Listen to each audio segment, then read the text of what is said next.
on that note, there you are. All right, so I am Scott's Case Files, channel you're watching. We're here for the 9th session, almost 10th, almost last session of Monster of the Week Down the Road. And above me, you'll see the stars of my show. Over here, we have Brian. Hello, everyone. Yes, we have Jason. Ignore me. They're all much better looking. Oh, and he's humble also. And then we have Emily over here. Hi, I'm one of the better looking ones. True story. Over here, we have Cassie, last but not least. Hello, my good peoples. I'm waving at you. I'm super cute. Yeah. You're bad girl, what was it? Bad girl hot? Is that what you guys said? Forget what that term was. Anyway, we're there. Well, that's what Dumas is. Oh, that's what Dumas is. Dumas, bad girl hot. All right. Cassie's just hot girl hot. Oh my. I'm just super cute. Yeah, a lot of admiration here. Look at, Brian there is rocking the pink everywhere. Just the right amount of gristle going on there. Very masculine. Just hitting every curve there. Then we got the Jason.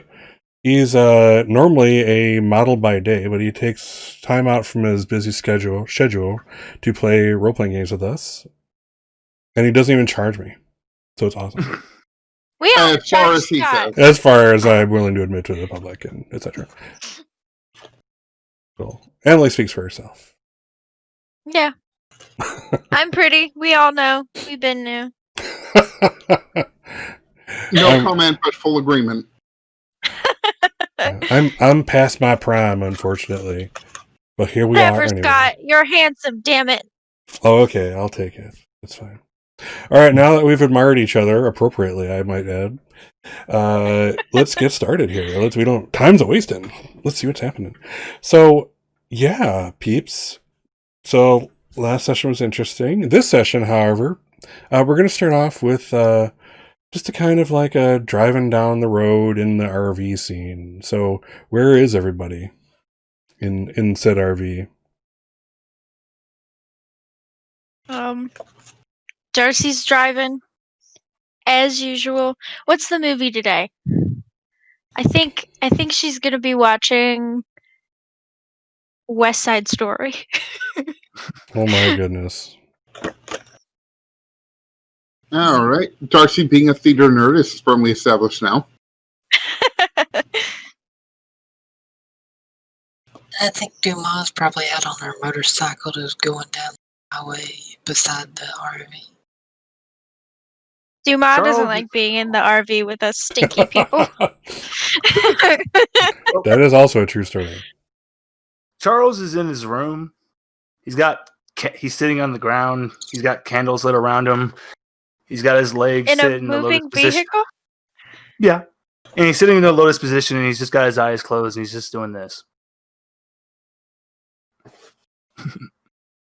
Meditating. That's terrifying. And does it leave anyone left behind? Oh, I don't know whether Dumas in the mood to have somebody ride the motorbike with her. Sure. Sure. That'll be fun. I'm getting, It's been hot inside. what I'm getting is Dumas and Hawk think that Charles are the stinky ones of the group. That's what I'm Actually, I confide in you secretly. I'm like, absolutely, do not tell Charles. But Fenrir farts so much. This I is know, again it's not kind a of- shocker to anyone. It's kind of gross. If I didn't grow up with two stinky boys all the time, I'd probably feel strongly about it.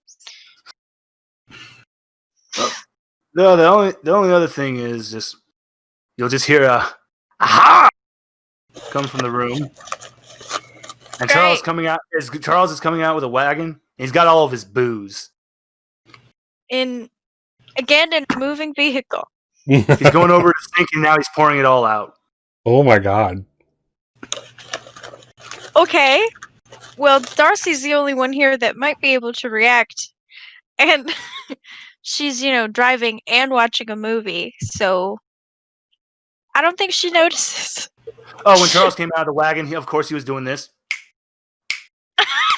Oh my god, he thinks he's in a musical. Maybe there's like a moment where like Darcy ends up holding the wheel with one hand and like you guys snap together because you're dorks. Oh my god, Darcy is joining in on the insanity. This is where we've gone. Yeah. How about on the bike? What's going on the bike? Any conversation or just trying to avoid large bugs? We got a helmet. Does Dumas wear a helmet? Like she understands her mortality and everything? That's good. Still, I speak from experience. When you get hit with a big bug, even in the helmet, it'll rock you back like you've been shot in the face, man. So, keep that in mind.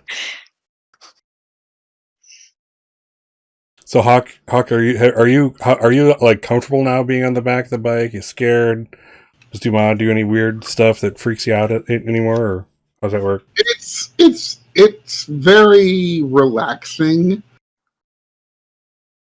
Definitely very comfortable, and it's kind of like the road and just the scenery going by. It's very easy to like zone out. It can be very, very zen. Gotcha. That's healthy. That's cool. Yeah, kind of going by. So We're all chilling, Scott. yeah, that's awesome. So Darcy, by now, Darcy, you can smell, I'm assuming, the smell of gads of alcohol in the drain. And of course, Charles not completely aware that there is no drain out of the vehicle. So it's basically going into a little holding tank, all this alcohol, which is, let's hope nothing catches on fire in the near future, by the way, just putting it out there.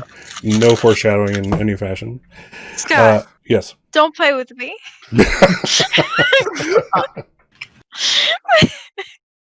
So Charles is doing his thing, bottle after bottle. Is the Vicodin going too, or the Adderall? Was it Adderall? What was it? He It was actually already Xanax. that Xanax. Gave us. he already flushed all of it.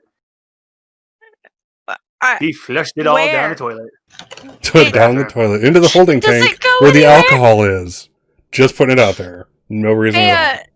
Charles, you're not pouring anything down the sink, are you? Darcy, I have to get rid of all of this. I cannot have this around me. No more Okay. temptation. She glances over her shoulder long enough to like see what he's doing. Yeah, I agree with you, Charles, but you can't pour it down the sink. It doesn't not- go anywhere. There's a tank, it's gonna fill up. Well, I'm What? sure the local homeless will be happy once we pour it all out. Okay, that's not how that works. With the poop. With the poop. Shitter is full, as they say on that movie. It's too early to mention because we don't do that here. Scotty don't play that. This, it's You know, Thanksgiving first. Then and if I was there, I could be slightly objecting that Charles is wasting good Molotov cocktail material. that would make him Yeah, sad how are you inside gonna were he make to realize that. How are you gonna make Molotov cocktails now if you pour it all down the drain? Yeah, I Kool-Aid will doesn't make burn as bombs easily. out of the bottle. I will make bombs. Is there like a moment where like it stops going down the drain? Probably. Might be time to Just drain start- everything. Just starts. Yeah. If that's the Darcy. case, then we have to Okay. stop. All right, Darcy, you are going to be in charge of all of the rest of this. The rest of your alcohol? It's not mine anymore. I will never drink again. Okay. Well, I don't know what we're gonna do with all of it. I don't drink either. Let's make Molotov cocktails out of it. Okay. Because we all know me. I love my drink very strong. And you see Okay. Charles has a white shirt and it says, 1 day sober. Oh wow. I'm proud of you, Charles. Oh, Charles gives Darcy a hug, like a little hug as she's driving. I won't be angry anymore. I think me and the old angry guy have an agreement now. Darcy resisting the urge to be like, "What did I tell you about touching me when I'm driving?" Like, she does not say that. On So- the upside, we could also use the alcohol as like gifts and bribes to people. Good So point. it's That's like, true. Just Liquor's let us in. expensive. There's some fine whiskey in it for you. So you guys are doing this in the RV, and over your shoulder at the back, you hear the sliding door open. You hear like a,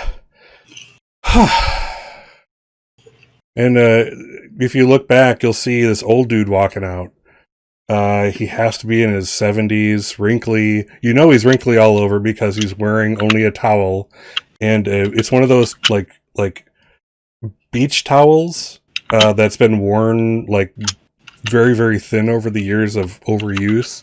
He's wearing that, and he's like, very hairy and kind of droopy, and he's showing his age. He has a big white beard. And he's like, he kind of walks up to the sink. He's like, he looks in. Yeah, you know that doesn't go anywhere, right? Like,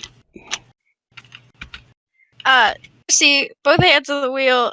Random dude just showed up. She sort of like, and like sort of jerks the RV so that she can move it to the side and park, but panicking. You know what I mean? Am I Yeah. creating a good visual? Oh, absolutely, yes. So from behind Dumas and Hawk, there's a sudden jerk of the vehicle, and the brakes get hit like hard, way too fast, and it's all Dumas can wrench into the handlebars and lean just right and not hit it, as it basically comes to a very quick rolling stop over to the side of the road. What's Dumas doing? Yeah, she'll just try to pull on the brakes and kind of like skid to a stop over at the side of the road. Hawk is now hanging on for dear life. If she wasn't before, she is now. She is now. Yeah. I imagine Charles and probably old dude get like flung around a little bit, considering Darcy's the only one buckled up. Old dude's okay. Darcy, don't look. Charles is just trying to cover. Darcy, don't look. I mean, I've seen a guy before, Charles. Charles is like gonna look at the old man now and think the old him would probably dive and try to start attacking the man. So he's gonna try something different. Excuse me, good sir. My name is Charles. Could you please be so kind as to tell us how did you get into our fine dear Rwanda? He's not a good sir, Charles. He's a stranger in my vehicle, and he needs to get out. He's like, Darcy, I'm trying something new here. I'm trying a new approach. He's like, Dumas. yeah, by now Dumas, yeah. Take off her helmet, Mhm. put on the motorcycle, and say, turn back, look. Something's going on. They just stopped right beside the road. For no apparent reason. Maybe Charles is having a fit again. Blame want- it on Charles. You want to go in and check, or do I have to? We might as well go in. We might have to put out a fire or something. I love how this conversation implies they're assuming it's just normal Darcy and Charles shenanigans. About right. Yes, well, the real problem is that Dumas said put out a fire, and Hawks immediately thought meant literally. So yeah, so you two will walk in about the time you hear Charles address "Good sir," and if you kind of peek up, you're both probably in the the entrance well, and if you look up, you see the old guy, as I've described, standing next to the sink, kind of looking down it. He's like, that's flammable. Just as Excuse me, buddy. What the hell are you doing here, and why should I not shoot you in the head? Hawk, can you please calm down? I'm trying to have a conversation with him. Now, please, Let's not escalate the matter. Oh, is Now- this a friend of yours? Is I this do guy not know about this to man. set my RV on fire? I'm trying to find I'm not- out. Everyone. Old man, please. The young girl there will shoot you in the face. What? Me? How did you? Not you, Darcy. You're a good girl. Hawk. The young one, Hawk there. She will shoot you in the face. Now, old man, what is your name and how did you enter this RV? And Charles has got his hands up like this, showing that he means no harm, no threat. So the old man will kind of take a look at Hawk and take a look at Dumas, and it's like, so you don't know this, but you're all kind of good friends of mine. My name's Jeffrey. Last Jeffrey I knew was back in high school, and he was a fucking dick. Well, Yeah, Jeffrey sucked. yeah, I'm not that Jeffrey. See, this is actually my RV. That doesn't explain how you got here. Oh, it kind of does. See, before this fine young lady acquired this vehicle, I didn't steal it. I didn't steal it. I I said bought it. acquired. Fair and I'm well square. aware, Darcy, It that was you're upset legal. about. Sir, are you accusing me of Grand Theft Auto? I cannot believe that you would make such a baseless accusation like that. So he's like, I have Darcy, done nothing Are wrong you dead? ever. Darcy, I Are was you here for dead? the sale of the vehicle. Uh, I'm well aware that you bought it legally. Charles is going to point a finger at him and go, are you dead? I'm dead. I died right back there in the back. Heart attack. So simple. Darcy, it's a ghost. I'm sleeping in a dead man's bed? With a dead man, sometimes. I mean, I get restless. Restless my dead God. is restless for a reason. Darcy, I told you Hawk was a bad girl. Hey, No, occasionally I that's like not- doing a stiff, but no, I don't like that kind of stiff.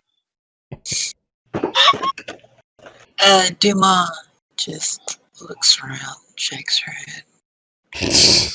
Duma, you got like some stuff going on. Did you know there was a dead guy in our RV? To be Like, honest, you can- I You wasn't can see paying. spirits and stuff, right? I wasn't paying that much attention. I'm gonna march right up to Jeffrey and just get super, super close. Basically, it's like, what the hell do you want? And why do we have to put up with your shit? Well, Hawk, I feel close to all of you. I just want to say that. I've been, there. I've been here watching what you do, and you're crazy. You're all batshit crazy, but I like you. And I kind of have no choice but to like you because I really can't, go out of here. So here we are. So you're haunting us. No, I am inhabiting this place that I You're used to being own. haunted by a ghost, guys. You're not being You've been haunted. haunted this whole time. I'm just inhabiting here. Can Doc- we get him Doc- out of here? I mean, I understand Doc- it's a ghost, but this is annoying. Everyone, I think we should think of him more like Patrick Swayze from that movie Ghost. He put in No, please do not do no. that. Do not do that. Do not do that, Charles. Don't do that. Stop. It's weird that you know all of our names. Well, I have been here for every conversation you ever had in the RV, so Oh God. yeah. I knew someone was listening. I just thought it was the government. Well, Wait, the government's bugged us? Well, I don't know that for sure. And you didn't No, I just said I don't know that for sure. It's just a theory.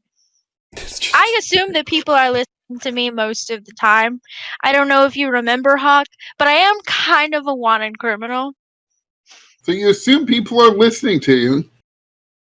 Darcy, when has this happened? This is the first time I've ever heard of this. It's not important. But then you get annoyed when somebody is actually listening to you. Dumas, look over at Jeffrey. So when did you die? I died about What's the year? 2021? 2015? Wow. I see. Let me tell you, this is the most boring place to be trapped as a ghost before you guys arrived. You guys spiced it up. I actually enjoy my afterlife now. This is great. Well, So, glad we could entertain you. you know, I do try to be discreet. Give you your privacy. Except for you, Darcy. I like listening in on your phone calls. Oh, It's what spicy. phone calls talking about? The one I to don't have the friends. one to the police lady. Oh, there's no police lady. Darcy, what is he talking about? There's no police lady. He doesn't know what he's talking about. This is. I'm sorry, are you telling the cops about us? I'm not telling the cops about us. Are you telling I'm the not feds talking about to- us? I'm not talking to a cop. It's fine. Hey, The There's no CIA? cop. Hey, I didn't mean to stir up a hornet's nest here, you know? Whatever, Jeffrey. You probably did. You're Well, talking So to you the have CIA? a new friend. I'm proud of you, Darcy. Yes, thank you. See, somebody understands. Anyway, wait, no, I'm not. I don't. I don't have a new friend. I'm not talking to cops. There's no police lady. So why does Jeffrey think the lady that you're talking to is police?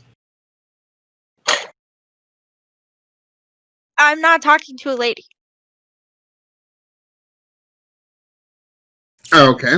anyway. Why So, does Jeffrey believe the person you are talking to is police? Why would I know that? We don't know anything about Jeffrey here. He's just a ghost that lives in our RV, apparently. hey, I'm sorry. I just had to give out enough information so you understand that I really am what I say I am, and I've been haunting this place, and I've been around you, that you couldn't see me. So, I do have a reason for actually showing myself finally. Would you like to hear? All right. Because It's- you want Is to up it- your level of creepiness? Because Well- you want to expose all of our secrets and make us turn against each other? No, I kind of need you to be friendly-ish if my afterlife isn't going to be hellish. So here, okay. So you don't know this, however, there's this thing like ghost telegraph, right? So Okay. I can't be elsewhere, but I can hear other ghosts, kinda, and they can hear me. So on the telegraph, I got this interesting message. So there's this hospital in Albuquerque, New Mexico. It's right on your way, and people are dying, like healthy people, like completely healthy people, like to the tune of 10 or more. And I've been hearing them squawk and squawk and squawk, and let me tell you, that's annoying as hell. Generally speaking, even the person who clung on to life the hardest, once they die, they get it. But it's the people that it really wasn't their time. So anyway, I knew some people.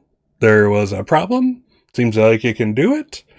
And I don't have much to pay you. I had something left in my 401k and I'm willing to give you the code to the account. But that's all I got. So what do you say? We got some kind of deal? I mean, I feel bad taking money from a dead guy. I mean, I only robbed a grave that one time, and I didn't feel good about it. So I'm I sure you mean, didn't. No. For certain definitions of one time. one time. I mean, So- I don't feel comfortable. I don't feel comfortable taking money from dead people. So Sir, even though you're in one place, you can pick up messages sent by ghosts anywhere. Not anywhere, but some But essentially, they can broadcast what, ghost to ghost. It's hard to explain. It's not like I have conversations with them. I just hear kind of I can sense their anxieties. It's not communication like you and me are doing right now. It's this overall, like when a spider spins a web and the spider doesn't have to be nearby, but it knows that something's in her web because it's shaking it real hard. Well, if there's a lot of things shaking it, the spider knows too. And it's kind of the same with the ghost telegraph. I get signals. I get sensations that lots of people are upset. They died before their time. And maybe you can do something about it. I don't like the idea of good people, meeting their end before they need to. I had a pretty full life, so at least I owe these youngins. Why? How would you still have money in your account after 5 years? What is the law on these accounts after a person dies? If you must know, I had no heirs or anything, so the money's kind of just sitting in a trust account, if you will. Charles is going to pop in and go. He's going to say, "Look at Jeffrey and go, sir, I don't want your money. If you can just donate to charity. I don't care. Now, Darcy, I think we should help. I mean, It also means one other thing. We can be Ghostbusters. okay, I'm not sure Monster is going to be a ghost, but I mean, yeah, I'm with you. I think But no money. I do not want to take the money. maybe The money can go to a worthy cause, and I am very, very worthy. maybe a little bit of money. Jeffrey, you have to make a deal with me. If we do this for you, you cannot give any of us money. Jeffrey, don't listen to him. Well, I'll let you all figure it out amongst yourselves. Plainsview Hospital, Albuquerque, New Mexico. Do with it as you will. And he turns, and as he's kind of whiling away, at the last second, his towel drops away before he opens the door. He has to reach it down and get it, and then closes the door behind him as he goes in. Charles is going to turn to Darcy and pull out $10. Will you help now? I told you that I didn't need to be paid. I'm just saying that if he doesn't have any heirs, nobody's waiting on that money. I mean, Hawk and I could be mysterious beneficiaries. I mean, we're not really taking anything from anybody if he's Charles, you realize we still owe a fair amount of money for the repairs on that truck you drove into a tree, right? oh yeah. The truck Yeah. it would probably be nice to, give some more money to the drag queens and wherever they were. I would like to go back and dance with them some more. Also, you know that gun I picked up, the really big one. You're very, very fond of it seems. Do you know how much those bullets cost? Somehow Charles now has the elephant gun and he's cradling it. Hawk, I'm not giving it back. It's Charles, it's a communal gun. It's a communal gun.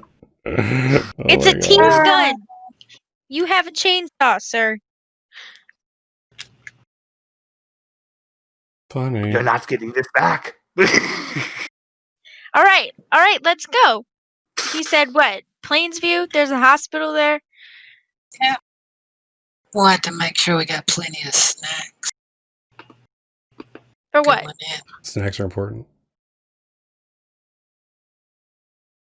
Very important.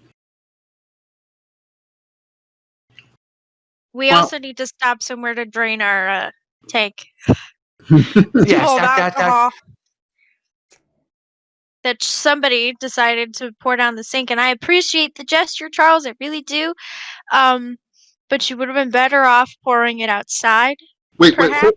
what? Charles was pouring booze down the sink? Yeah, he quit drinking. Dirt. Hey, what? Who are turn you? is- What have you done with my Charles? Charles turns around, you see his shirt says, 1 day sober.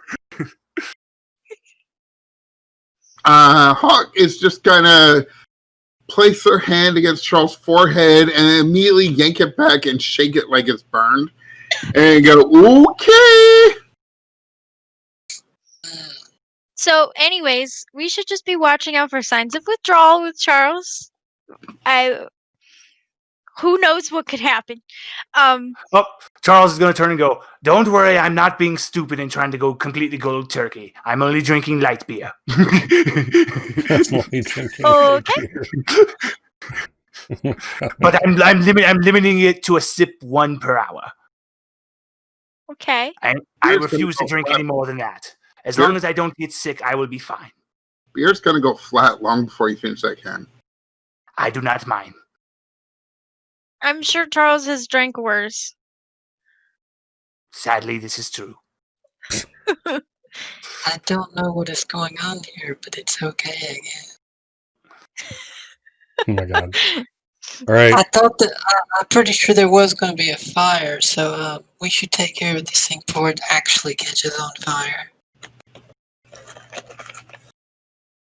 All right. Do you guys want to do a time warp to pulling up to the hospital? Or did you want to do a scene in between? Travel montage.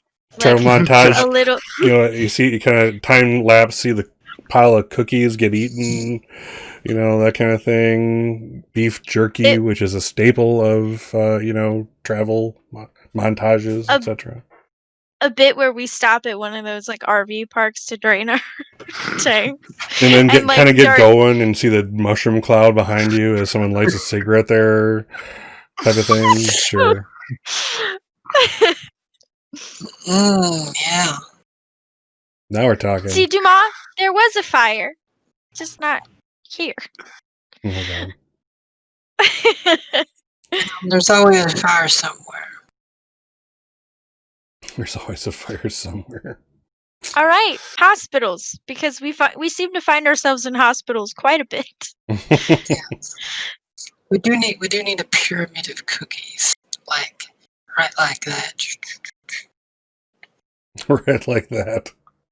Actually, that comes into for Charles's disguise. He comes out wearing a Cosby dad sweater, and he has a plate full of brownies.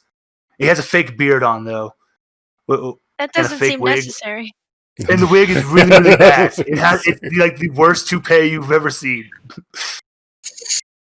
I shall get us entry.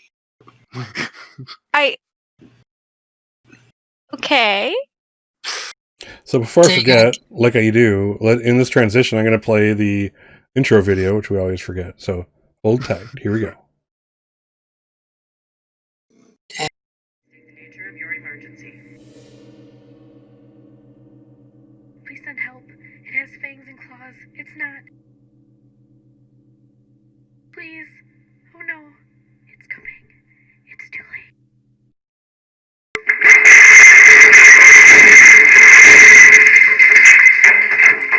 Miss, it's going to be okay. Miss, it's done. It can't hurt you. You're safe now.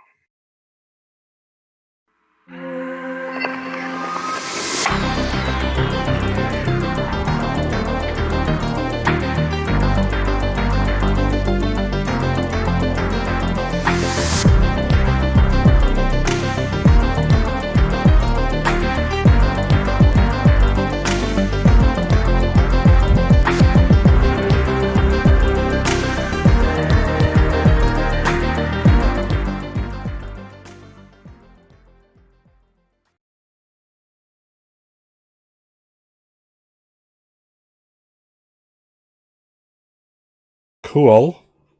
All right. So yes, our travel montage is done. So yeah, you guys pull up to Plainsview Hospital. It's your standard place. Nothing really special about it at all. It's it's like probably a Friday. So you kind of see, people pulling up into the emergency area over to one side, and you guys are kind of where you pull up is kind of like the general parking, that type of thing. What do you do? So, how do we want to go about investigating the deaths in this hospital? Well- Bang against the table. Yo, Jeffrey, Nothing. Aw, man, he left you on red.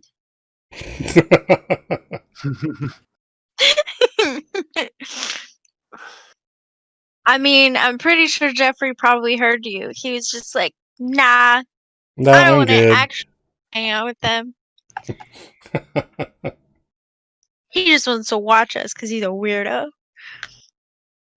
And dead. As Darcy's saying these things, she's like glancing around just in case. Like, her slandering Jeffrey's name has summoned him.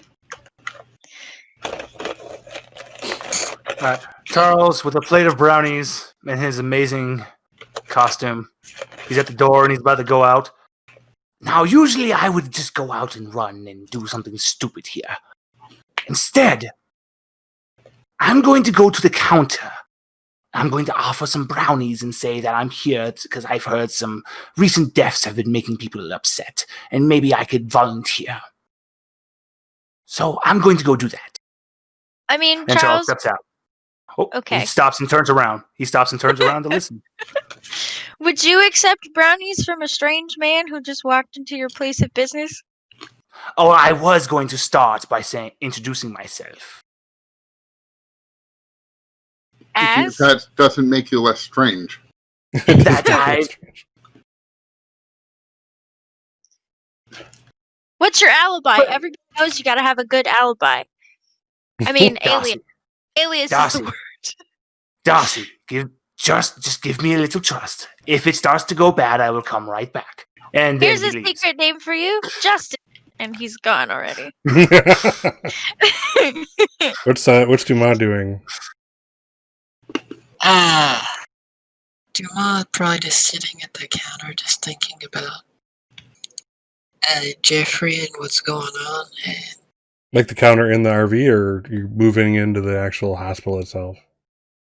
I guess in the RV for right now. She'll look over, Doc. So, we want to look at talk to one of the nurses, or just try to get records, or what? I guess we can go in, see how it feels. Well, I doubt they're going to just say, oh, yeah, these people have been randomly dying. They're not exactly allowed to tell us that, you know. Yeah, it doesn't seem reasonable. So, much more likely hopping online and searching, Albuquerque newspaper sites, or maybe like our Albuquerque on Reddit or something, see if I can find any information about these deaths. Or even Hawk, just an obituary to go by. Alright.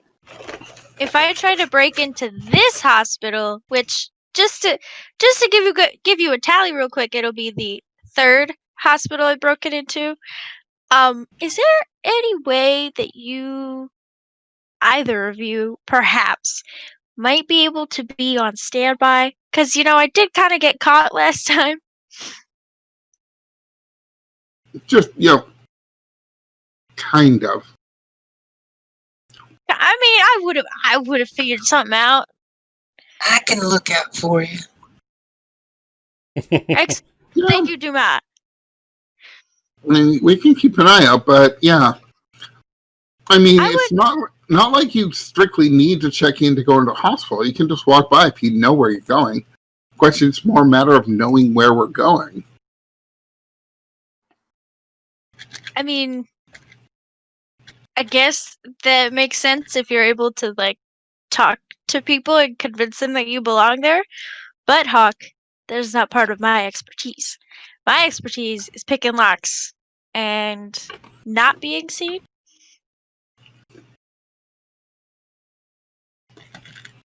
So let's. Well- Oh, go ahead, Dumas. I was just saying, well, let's head off then. All right. See what's going on. All right. Well, good old Charles has a little bit of a head start on y'all.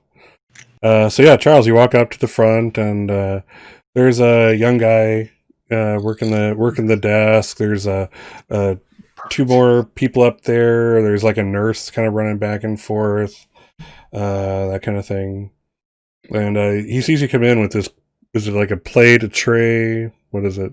It's a tray, and it's got like little bears on it. Little bears. Oh, this must be one of Ronaldo's items. Oh no! This is not Ronaldo that's approaching. You'll see. So Charles approaches. He's got his hand in holding the tray. Hello, I've heard everyone is quite down recently here in this hospital, so I thought I'd bring you all some baked goods. And then he's gonna kind of get down on the counter, and he's gonna look at the boy and like clear his throat a little bit. Actually, young man, my name is Action Jackson. Lifts up the toupee. Ace, reporter. I'm undercover. I've heard there's been many deaths here in this hospital, and I'm trying to get the 411. What can you tell Action Jackson? And he pulls out a pad. Oh my god! This is the most ridiculous reporter ever. He's like, guy looks at you, and as you're doing your spiel, one of the nurses behind, she kind of catches it and stops up behind him. She's like, "Can anybody have those brownies?" He stops looking at the boy, but then he looks at the woman. Why, yes, ma'am. I've baked those fresh for everyone. Turns back to the boy, lifts up the toupee.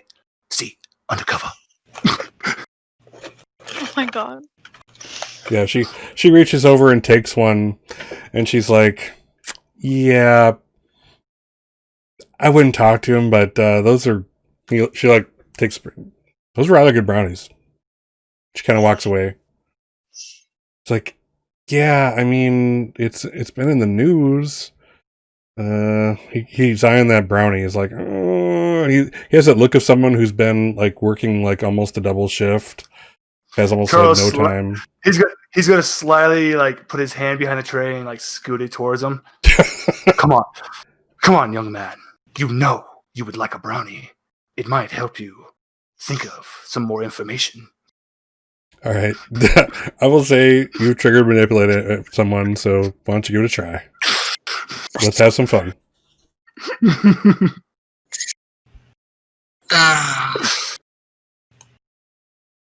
Scary as it is.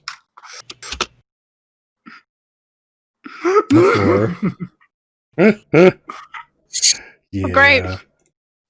He's like, Hey, I will use a luck to turn this to a 10. 12. yeah, we're almost towards the end. Yeah, almost no one's used luck. I think only Charles has used 2. It's worth it to me. This is worth it. Charles would like to use a luck for this. Okay, go ahead. Cross off your luck. Yep. Turn that frown upside down with luck. And that's actually what Charles will say to him as he pushes the brownies. Come on, young man. Turn that frown upside down. He kind of takes a whole tray and just kind of looks around and then puts it down underneath like the overhang of the countertop. And he's like, okay. So it's all happening in Ward 3 for some reason. And they're just strange. These people are people that have been recovered, people that weren't sick to begin with, but were just here, weren't even patients. It's the strangest thing. It's unexplainable. I actually talked to the morgue guy, creepy dude that he is, and he says that he's done autopsies on like 5 of them, and like there's nothing. They should still be alive, but they just aren't. A couple were healthy. One was a marathon runner, for crying out loud. Dude had no, plaque in his arteries or anything. Clean as a whistle on all fronts. No brain aneurysm, no nothing.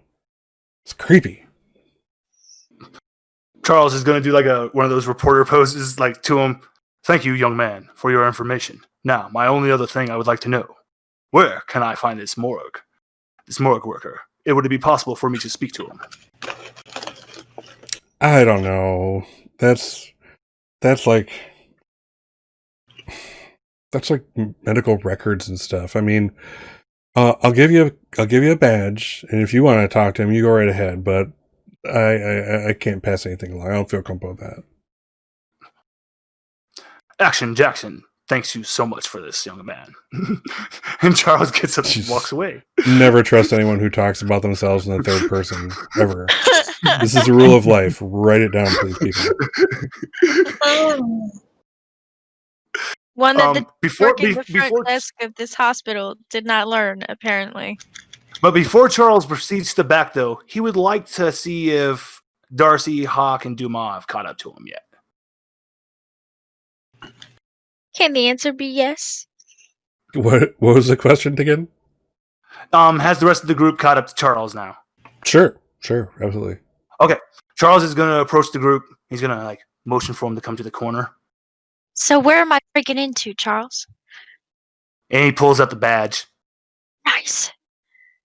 All right, now look, everyone. I have worked it around. My identity is Action Jackson. Now, That's bad. as this reporter, I am an ace reporter. I have found out that people are just mysteriously dying here. I'm going to go in the back and talk to the morgue worker and see if I can find out any more information. Darcy, for once, you do not need to break in anywhere. So, Aw. you can actually just hang out here. I'm not gonna hang out here. Where are people dying? Did he tell you that? On the third ward. All right, then. I actually got a good amount of information, surprisingly. My brownies did the trick. Brownie's really good. All right, Mr. Action Jackson. Just wait here a couple of minutes. I need to go grab something from the RV.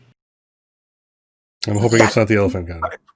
That would be no problem, but let's leave all weapons aside. I have a notebook to take notes. Yeah, no.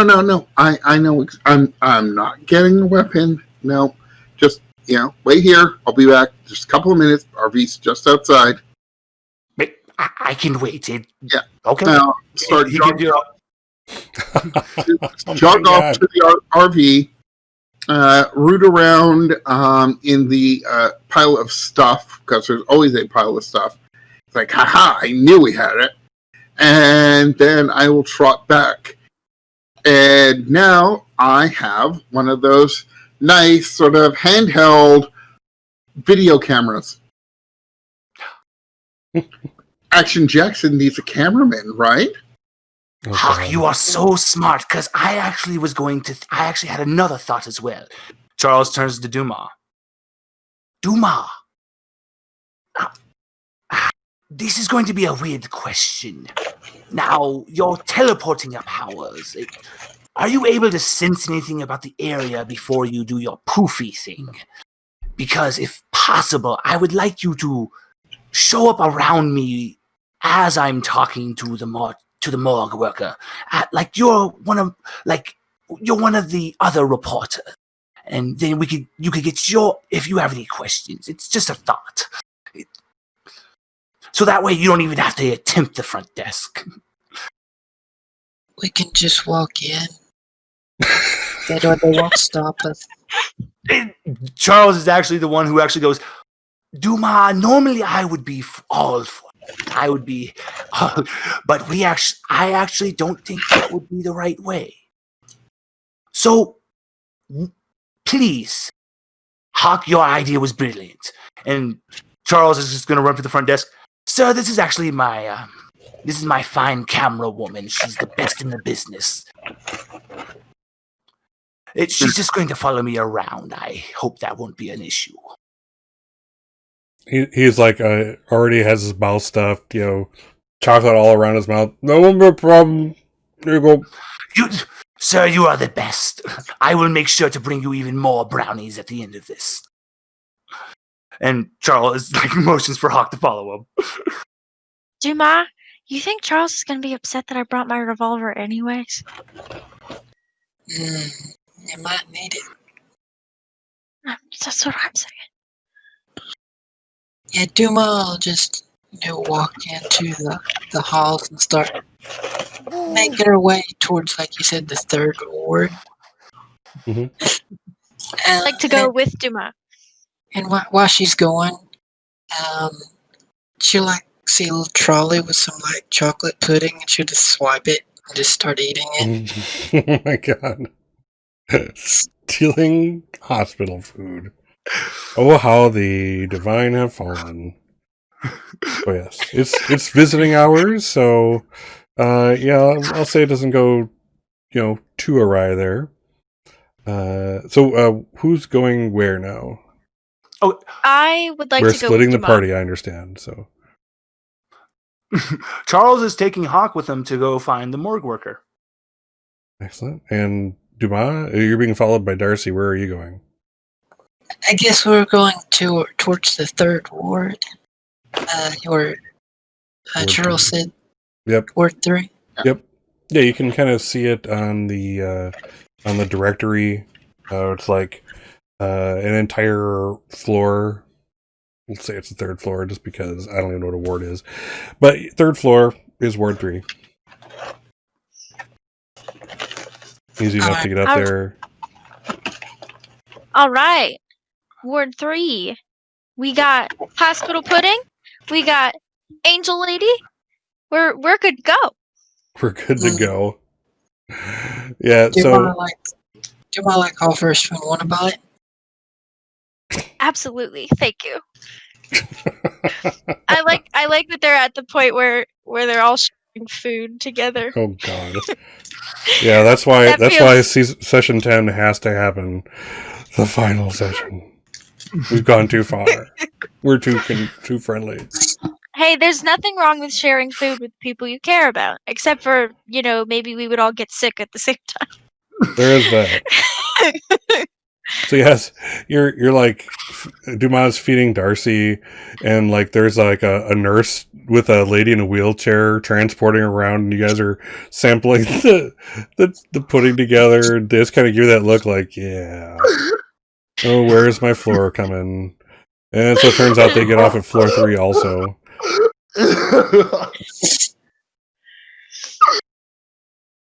All right, And, enough yeah. with pudding. Let's get to actual investigative stuff.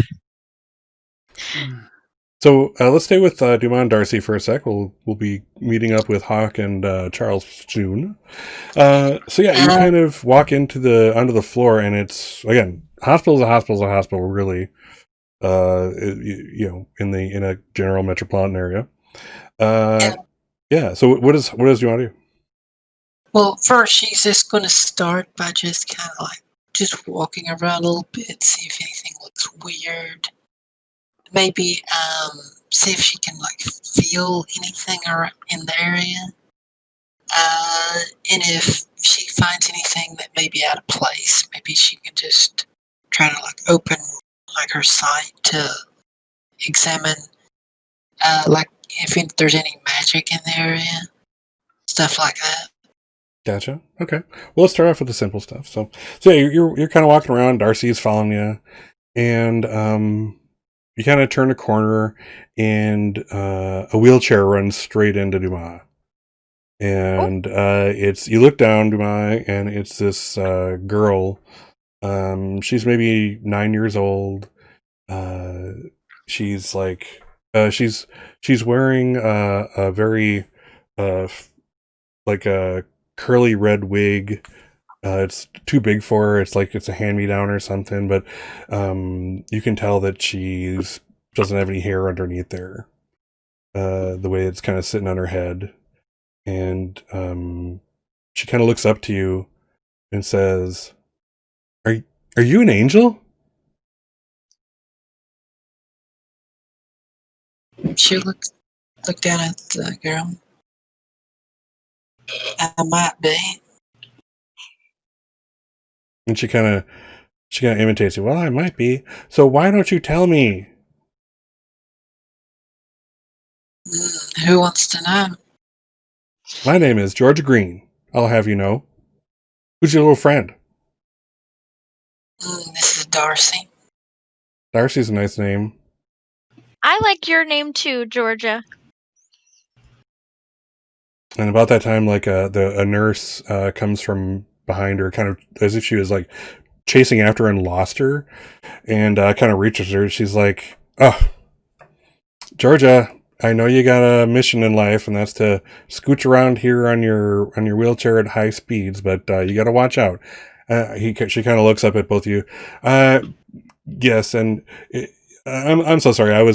She got out of my grasp, and she probably asked you if you're an angel. Don't worry, she asked that about everybody. It's no problem. We love kids, right, Dumas? No, all right. And Georgia kind of looks up at her nurse, and she's like, "Nurse Corbin, there are angels. I'll find one. I'll find one yet." What if you already have? Well, that's why I asked people if they're angels. So far, I got a lot of no's, a lot of no sweethearts, and maybe. So, have you saw an angel around here? I'm not sure. I wouldn't say angel. What did you say? It's like, and the nurse is like, "Hey, I'm sorry. We have to get her to her treatment real quick. So, are you obviously aren't family, but if you sign in at the desk, they can point you in the right direction if the family is all right with it. But she gets to get her treatment. So she's like, grabs onto Dumas' hand as she's being forcibly wheeled away, like she's over dramatizing the stress of the situation. She's like, "Don't let her take me." And she's like, "Georgia, you know it doesn't hurt." And she gets wheeled off before you can continue your conversation. And then we'll cut to Charles and Hawk down in the morgue area now. You kind of follow the signs, and turn here, go down this hallway, follow the yellow line all the way down through twists and turns that would make a psychology student insane, and eventually get to the morgue. All right, Charles is gonna look for the morgue worker. So it's a guy. As you kind of go in, he's behind a desk filling out paperwork. Really meticulously neat looking individual. Between his desk and the way he carries himself, he's been so crystal clean, crystal smooth shave. His hair is meticulously put in place. And you can tell as he's like doing his paperwork that's probably equally as meticulous. All right, when Charles gets to the entrance, he motions for Hawk to pull up the camera. He looks at it, rips off the beard and the toupee. "This is Action Jackson here in the morgue of where the mysterious deaths are going on." Walks over to the desk, reaches behind himself, somehow pulls out a mic. "This is Action Jackson here in this hospital. Sir, we have gotten word that there are mysterious deaths going on." Puts the mic in his face. "The public deserves an answer. What is going on?" Have you cleared this with our relations people? Action Jackson has already taken all precautions and everything has been cleared with your people. Now please, the public deserves an answer. Kind of looks to you, looks to Hawk. "I'd like to see the paperwork, please."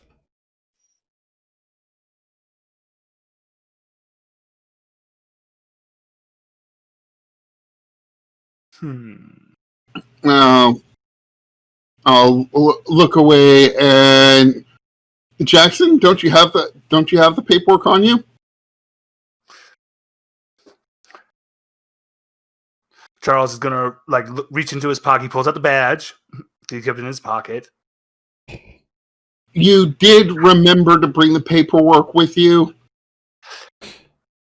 Good morgue worker Action Jackson appears to have forgotten the paperwork. Already has gotten lost with his brownies. So you left it in the van again?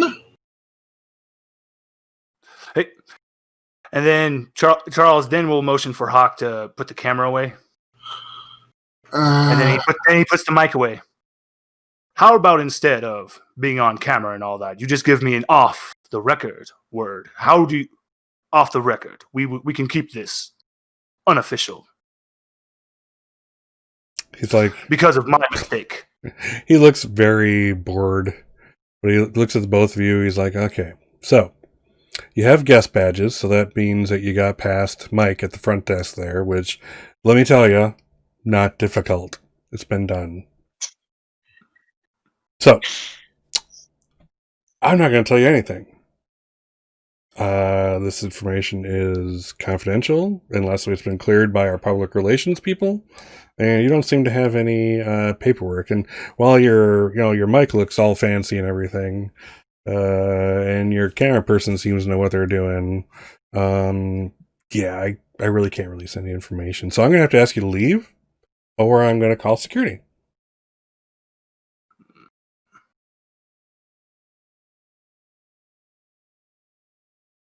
What do you do?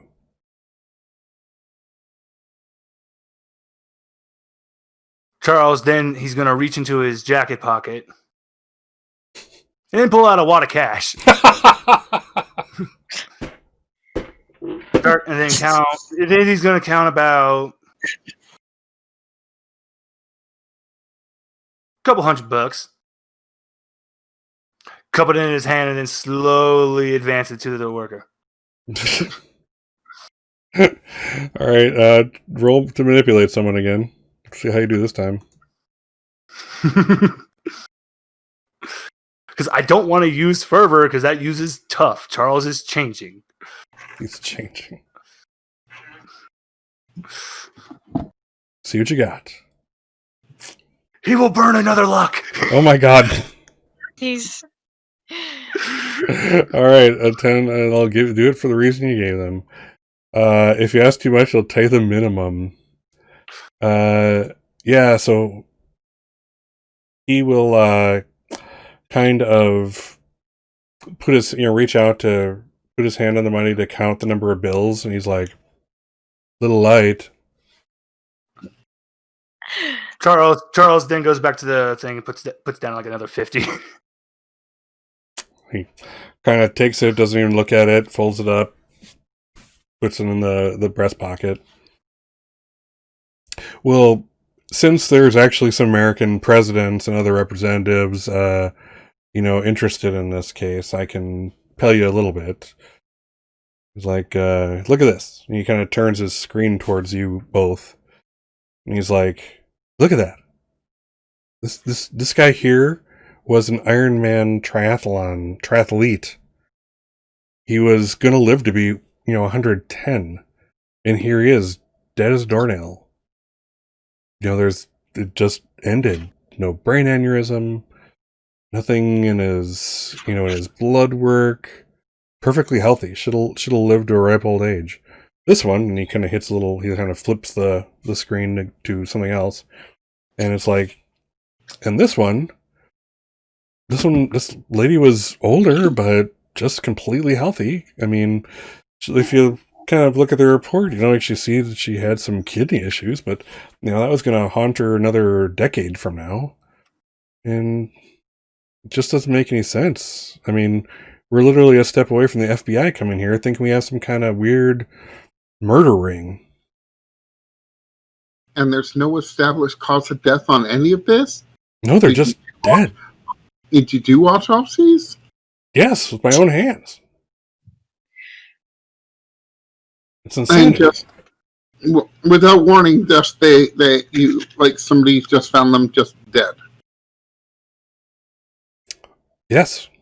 Word 3. We even looked through the ducts. Is it like some kind of, bacterial infection going around? I mean, you get that in hospitals. You get staph infections that happen, that travel around entire floors, entire wings. But there's just nothing. And so, go ahead. Charles just wants to see on the report. Is there anything special about their heart? Was there anything abnormal about the heart in the reports? No, nothing that stands out of the ordinary. All right. kind of check out the dates, like on how recently it's happened? Did it happen over time? How frequently? Like, were they all one day, or were they all like every 2 days, or? Yeah, if you kind of if you see like a supervisory individual come in, and so he kind of stiffens up, and he's like over the course of 3 weeks, 15. One a day, one every other day. Now the thing I'm wondering now, if all of these people were so incredibly healthy, why were they here in the first place? Visiting friends, family, working here. And then the supervisor comes over. What seems to be going on here? What? Charles will do like a little elbow for Hawk and like do the head motion for him. Yep. It's time to go, Storm and Morgan. Storm and Morgan. Oh my god. Not in Utah.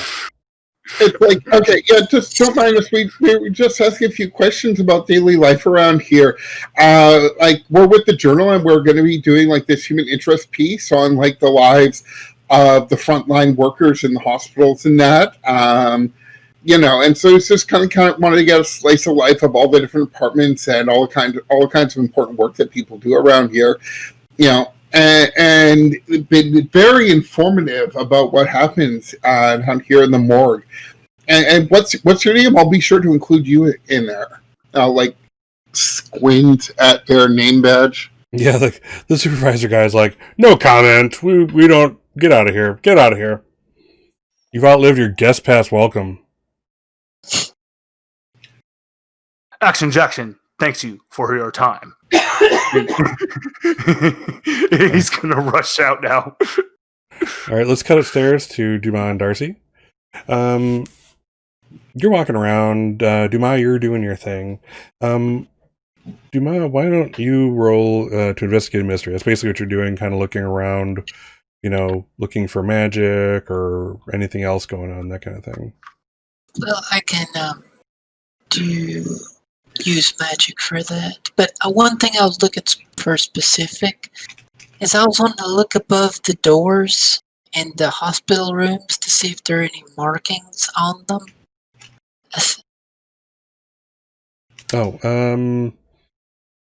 No, nothing that stands out.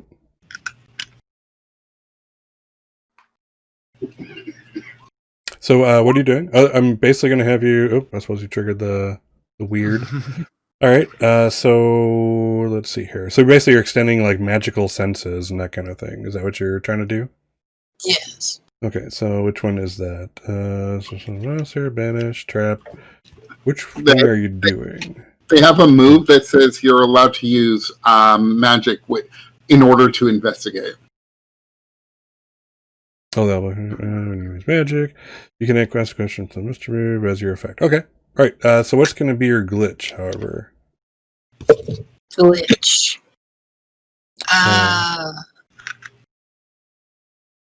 Let's see. I'll take the effect is short duration. Okay. All right. So what's the question? Let's see.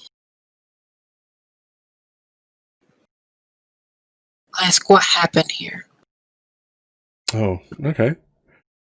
So, as you kind of open your mind to the whole, the realm of magic that exists around you, you can kind of see, like, echoes. They're not quite ghosts. I suppose they're technically ghosts, depending on who would define it. You know, they're in your world, there really isn't such a thing as a ghost per se, but here we are.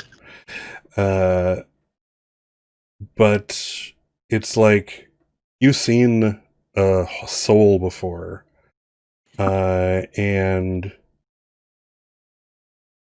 ghosts as like they're defined are kind of like they're still like walking souls, if you will. You see these kind of husk ghosts and they're just kind of like a reverberation of what they were, but the soul itself is gone. It's strange. Either alive and in your body, or you're dead to the hereafter, or whatever that might be, or there's like such a thing as kind of ghosts, where these souls kind of become detached after death from their corporeal forms, and here you are. But these are something in between. There's a bunch of them. It's like an echo. Yeah. Enough of a ghost, if you will, that perhaps that's why Jeffrey felt them or heard their telegraph. But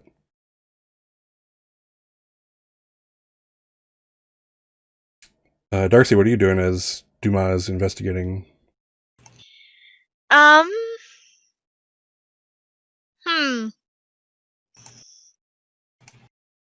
I was trying to figure that out. That's a really good question, Scott. Glad you asked. No, I mean, I was going to try and do a more mundane investigation. Okay. Or like how are you going to do that? Physical clues. See if I can maybe peek into a room that seems empty, or suss out the hallways. Sure. Look around. Okay. Like a detective. Like a detective. All right. Sure. Yeah. Go ahead and roll to investigate a mystery. It's what Darcy's made for. Is it? All right. Hold one. Sort of. What's your question?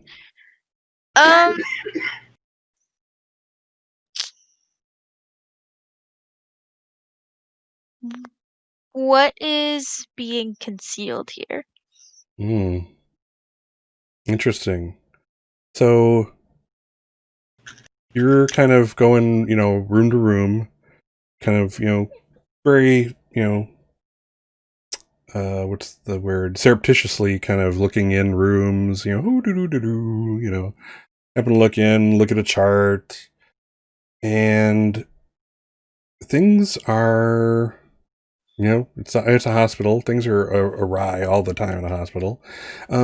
But something that strikes you as out of place that you would have picked up on is there's this one guy, Aditya Singh, and his chart basically says, even a layman could pick up on the fact that how is he still alive? He should have died from pancreatic cancer weeks ago. Okay. Is he awake? Like, could I talk to him? He is awake. It looks like a younger man is in there with him. They're talking. Probably shouldn't try and go in there then.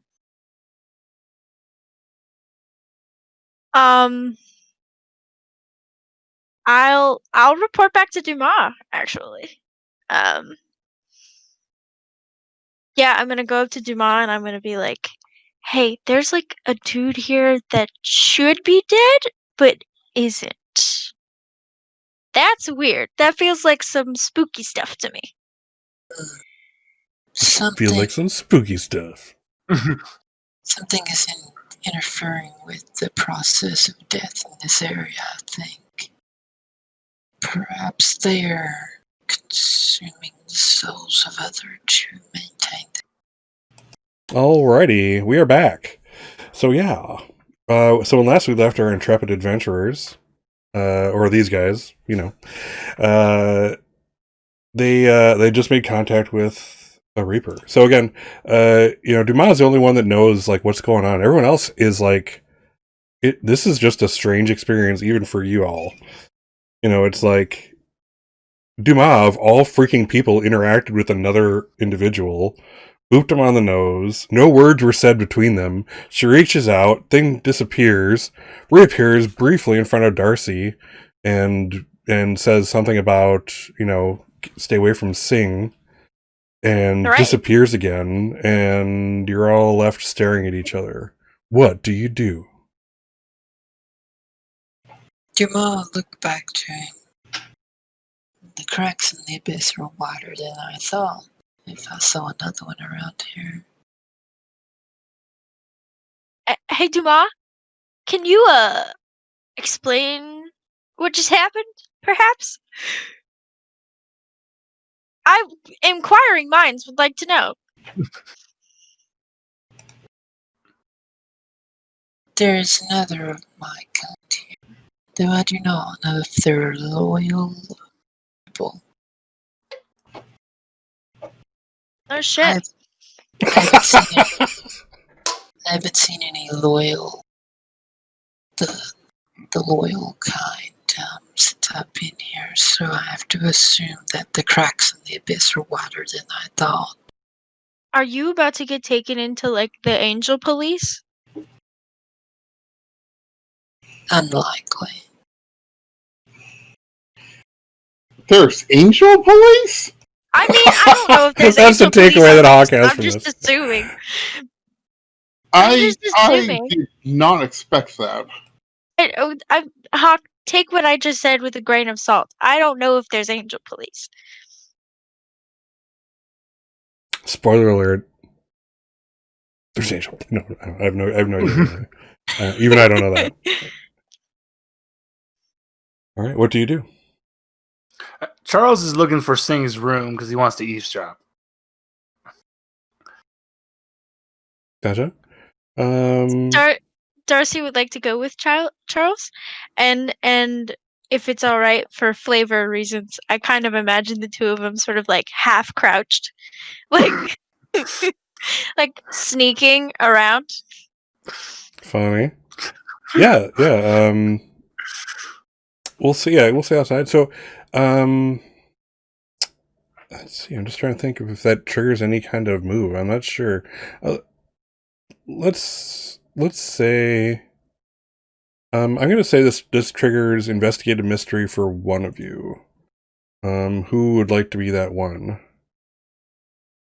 Who has the better sharp? Probably Darcy. I have +2. It's Darcy! All right, Darcy, investigative mystery, please. Once again. Okay. I'm not. You're marking experience. I'm marking experience is what I'm doing, but I'm not doing anything else. Once Yeah, you burn a luck, we only have 2 sessions left. Is it worth it? It's first of all, I find failures are more interesting. I'm actually curious as to what will happen. Yes. So yeah, you're kind of both crouched, Two Stooges style outside of the room, one head higher than the other, and you kind of overheard the conversation. He's the guy in the bed's like, son, you've got you have to get ready for me to be dead. I'm gonna pass, and there's nothing that can be done about it. How I've survived this long is beyond me. And the son's like, well, I don't care what it is. I just want to make sure it stays happening. I mean, the nurses tell me. I mean, Dad, you tell me.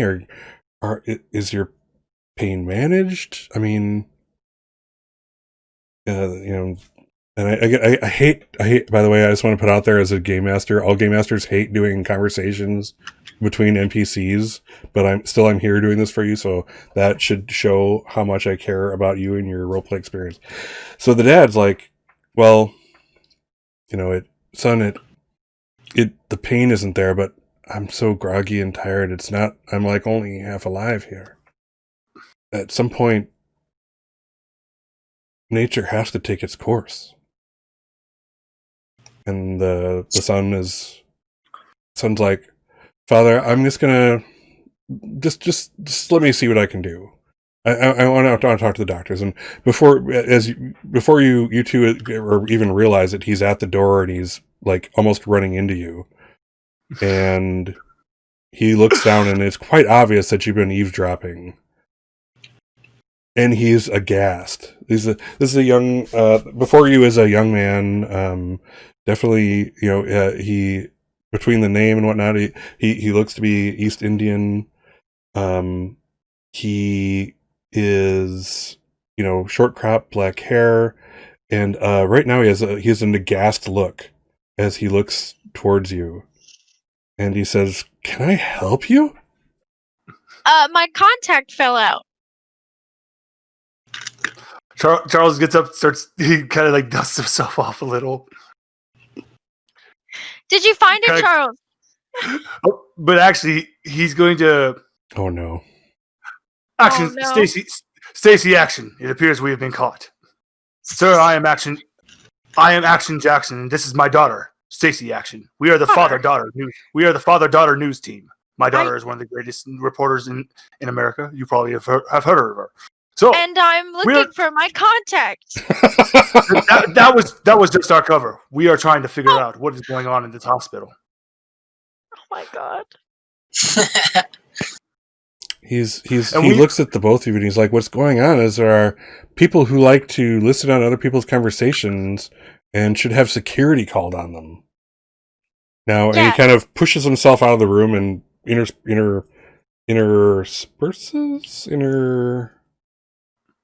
puts himself Goes in between between you. us. But yeah, puts you guys between the door and him, and closes the door behind him. And he's like, "You should probably find the exit. My father Yeah, needs his that's rest." that's a great idea. Thank you so much. And Darcy finally gets up and she's going to firmly grab Charles' arm and start dragging him away behind her. Oh my God. Charles is just going to slightly close his eyes and goes, "Action Jackson is on to you." God. Stacy Action, are you kidding me?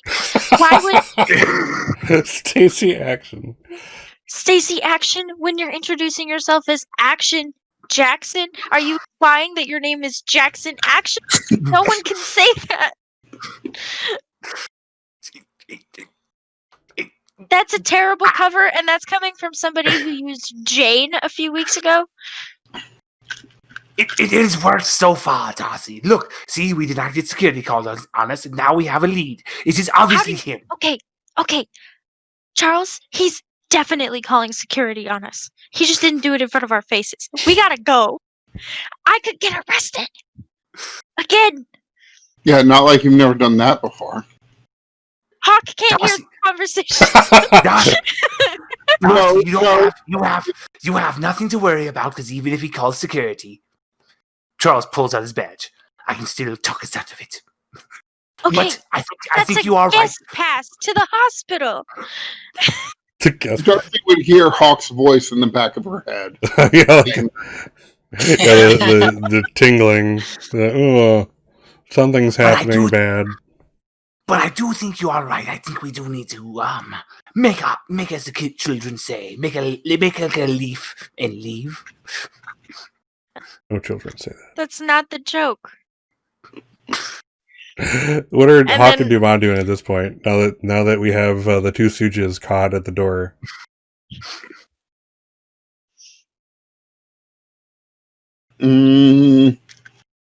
Well, I mean, I don't know. Are there any other patients on this ward? I have access. Yeah, there is a good number. You'd say about 2/3 of the rooms seem to be filled with at least one person. Might be a good time to start asking some questions. Okay. Ironically, or not, it's about that time that your foot gets run over by a wheelchair speeding down the hallway. Suddenly comes to a halt after running over you. And see a young girl with a bad wig turn around. "Hey, I'm sorry, miss. I didn't mean to run you over." Do you know how fast you're going in that thing? Well, I figure at 88 miles an hour I can go back in time, right? I That- don't think You do have a good point. Do you need a push to get that speed? Oh. She kind of you can see that however long she's been doing this, it took it out of her. She could probably wheel herself back to her room at this point, but it's at like breakneck slow speeds at this point. She's like, yeah, if you don't mind, I could use a push, ma'am. You've just been manned. One condition. You don't call me ma'am. When you say ma'am, I look around for my mother. Oh, that's what my mother says. What's your name? Just call me Ella. Ella. That's a pretty name. Are you an angel?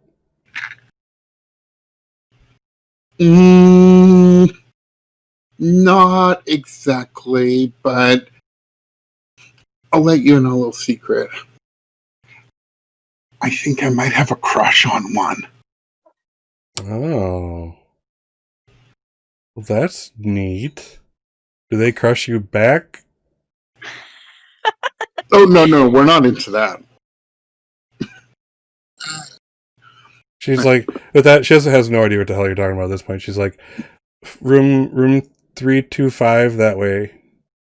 Is that where you actually want to go, or do you want to go somewhere else? I gotta rest. Much as I want to race. No, I will say you're definitely faster than me in that thing.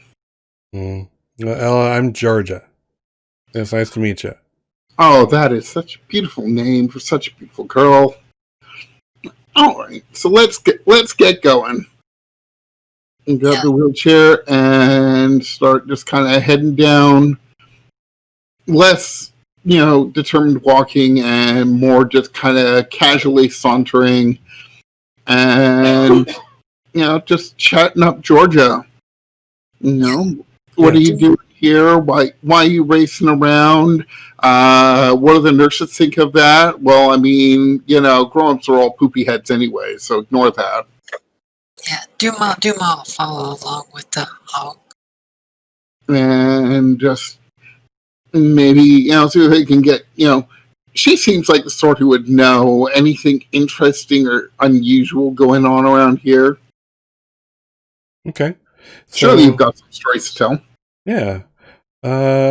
Actually, yeah. Why don't you roll investigate a mystery for me, Hawk? Okay. And this is advanced event, so let's hope. Oh, you've investigate a mystery. Nice. Yes. Let's see what you got. 8. Just one. Okay. What's your question you're gonna ask?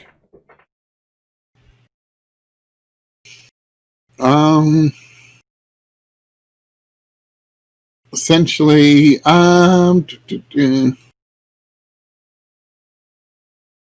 what sort of creature is it? I can get out of her. I'm not sure we can get it from there. Let's see. I can kind of answer. I'll say that it's going to get kind of answered. Best I can do. So as you're kind of talking her up, hey, see anything strange? La la la la la. She's like, well, the strangest thing is, every now and then I kind of, when his son isn't here, I hang out with Aditya, and he's really cool. I like him a lot, but the drugs make him all woozy and everything. And his son is the only one that visits him, and he's just real sad. Aditya has cancer, worse cancer than me, and he's not doing so well. So I like to kind of keep him company. We do things, we draw pictures, so that's cool. Keep each other amused. Because the nurses here, they try to do that, but they really don't have the time. And then like, it was, I got told that I heard the nurses talking how he was going to die, but he didn't. And that's when I noticed, Reaper coming along. A Reaper? That's what she's like. That's what the person said they did. Reaper. Like, is that like when you can't pay for something and they have to take it back from you? That's what it sounds like. But who was saying that? The person. He's like, I'm embarrassed. I'm not sure if it's a boy or a girl. But they said they were Reaper. Yeah. This person said they're a Reaper. And did they say why they were there or who wanted them there or anything like that? That seems so weird. Yeah, I mean,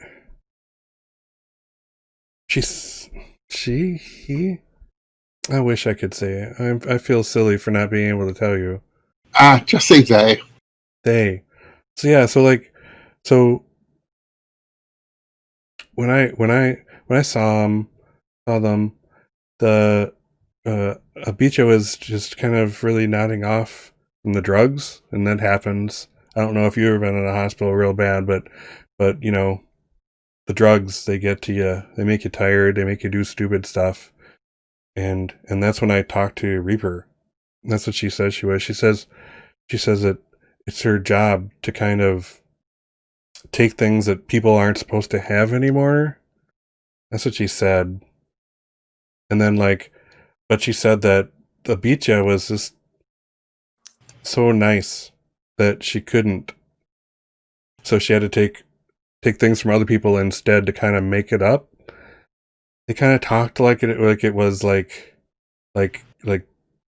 making money, like a business thing where like you have to pay back a loan, you know, and it costs more than to just not have the loan at all. I don't understand all this. I hope I make some sense. The drugs are kind of hitting me too, you know, and I need a nap. I need a nap, Ella. Yeah, well, I mean, that's where I head back to bed. Wow, these are amazing stories. You should come back and can tell me some more next time. Oh, Right? I'd like that. You know, I kind of try to entertain other people, but not many people are able to entertain me. And I'm just kind of, you know, when I got my injury, I'm kind of, you know, extra speedy in a wheelchair. I got the nitrous. That's what my older brother says. Yeah. Well, just remember, anybody tells you to slow down, just go faster. Oh, you know it. Thanks, Ella. I appreciate it. And she'll kind of, you know, as you guys get back to her room, she'll kind of hop off best she can into the bed and pull her covers up. And like she has to, this is obviously a very practiced thing that she's done. She hops into bed, kind of hits a button on the side by the wall, and then puts like one of those finger monitors on her finger again. And then it's kind of like pulls the covers up, and she's knocked out before you even get to the room, get to the door out of the room. Oh man, Scott gave us a cancer kid.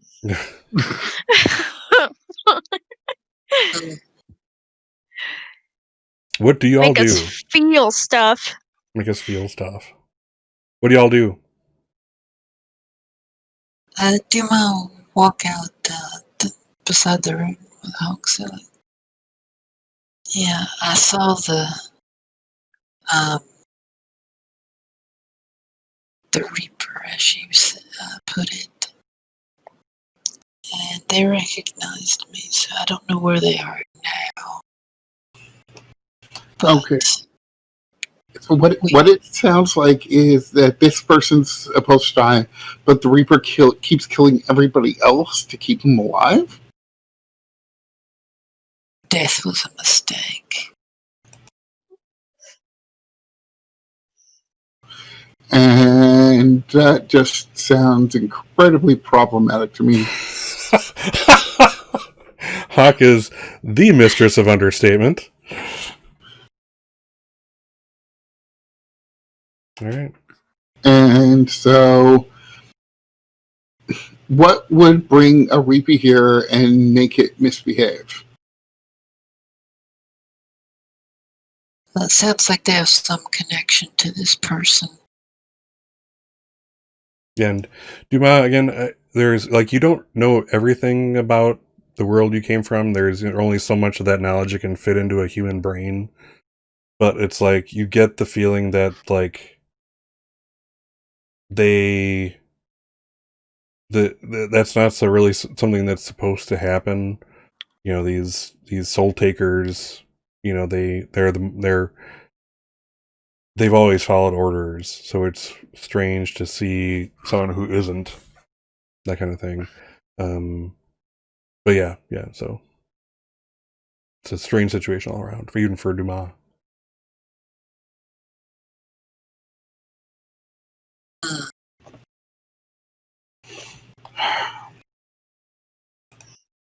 It's definitely someone. It's.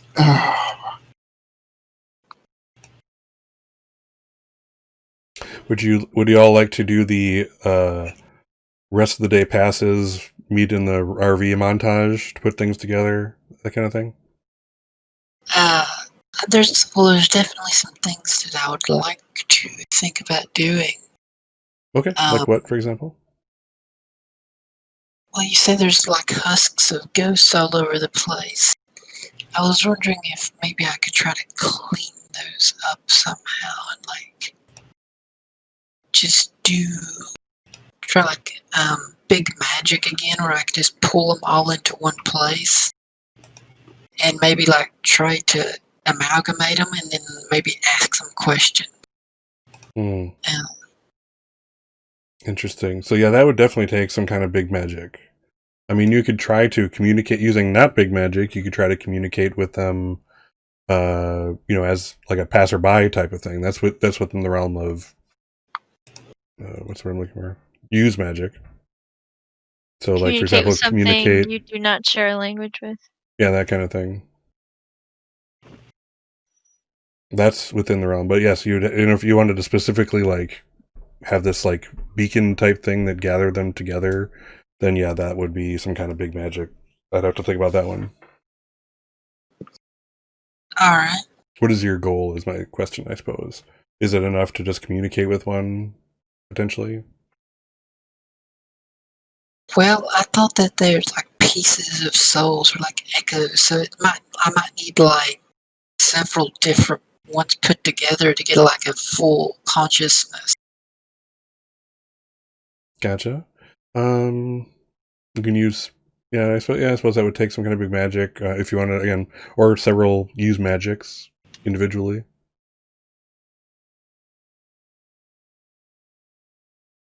Okay. What do you do? Well,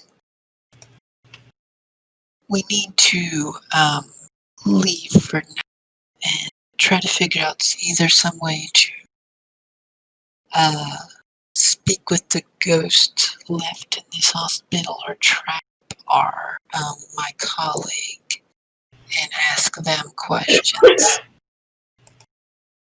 So let's go back to the RV for now and discuss this.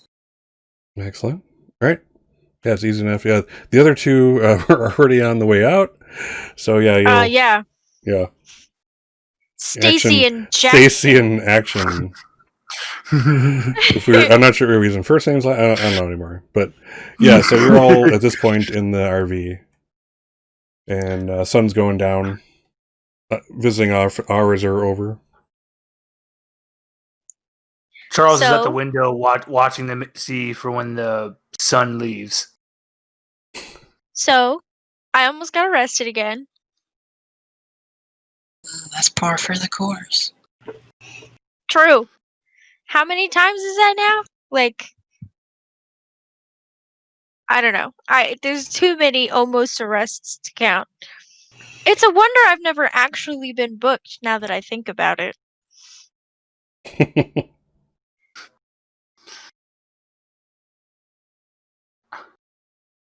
I think we should follow the sun.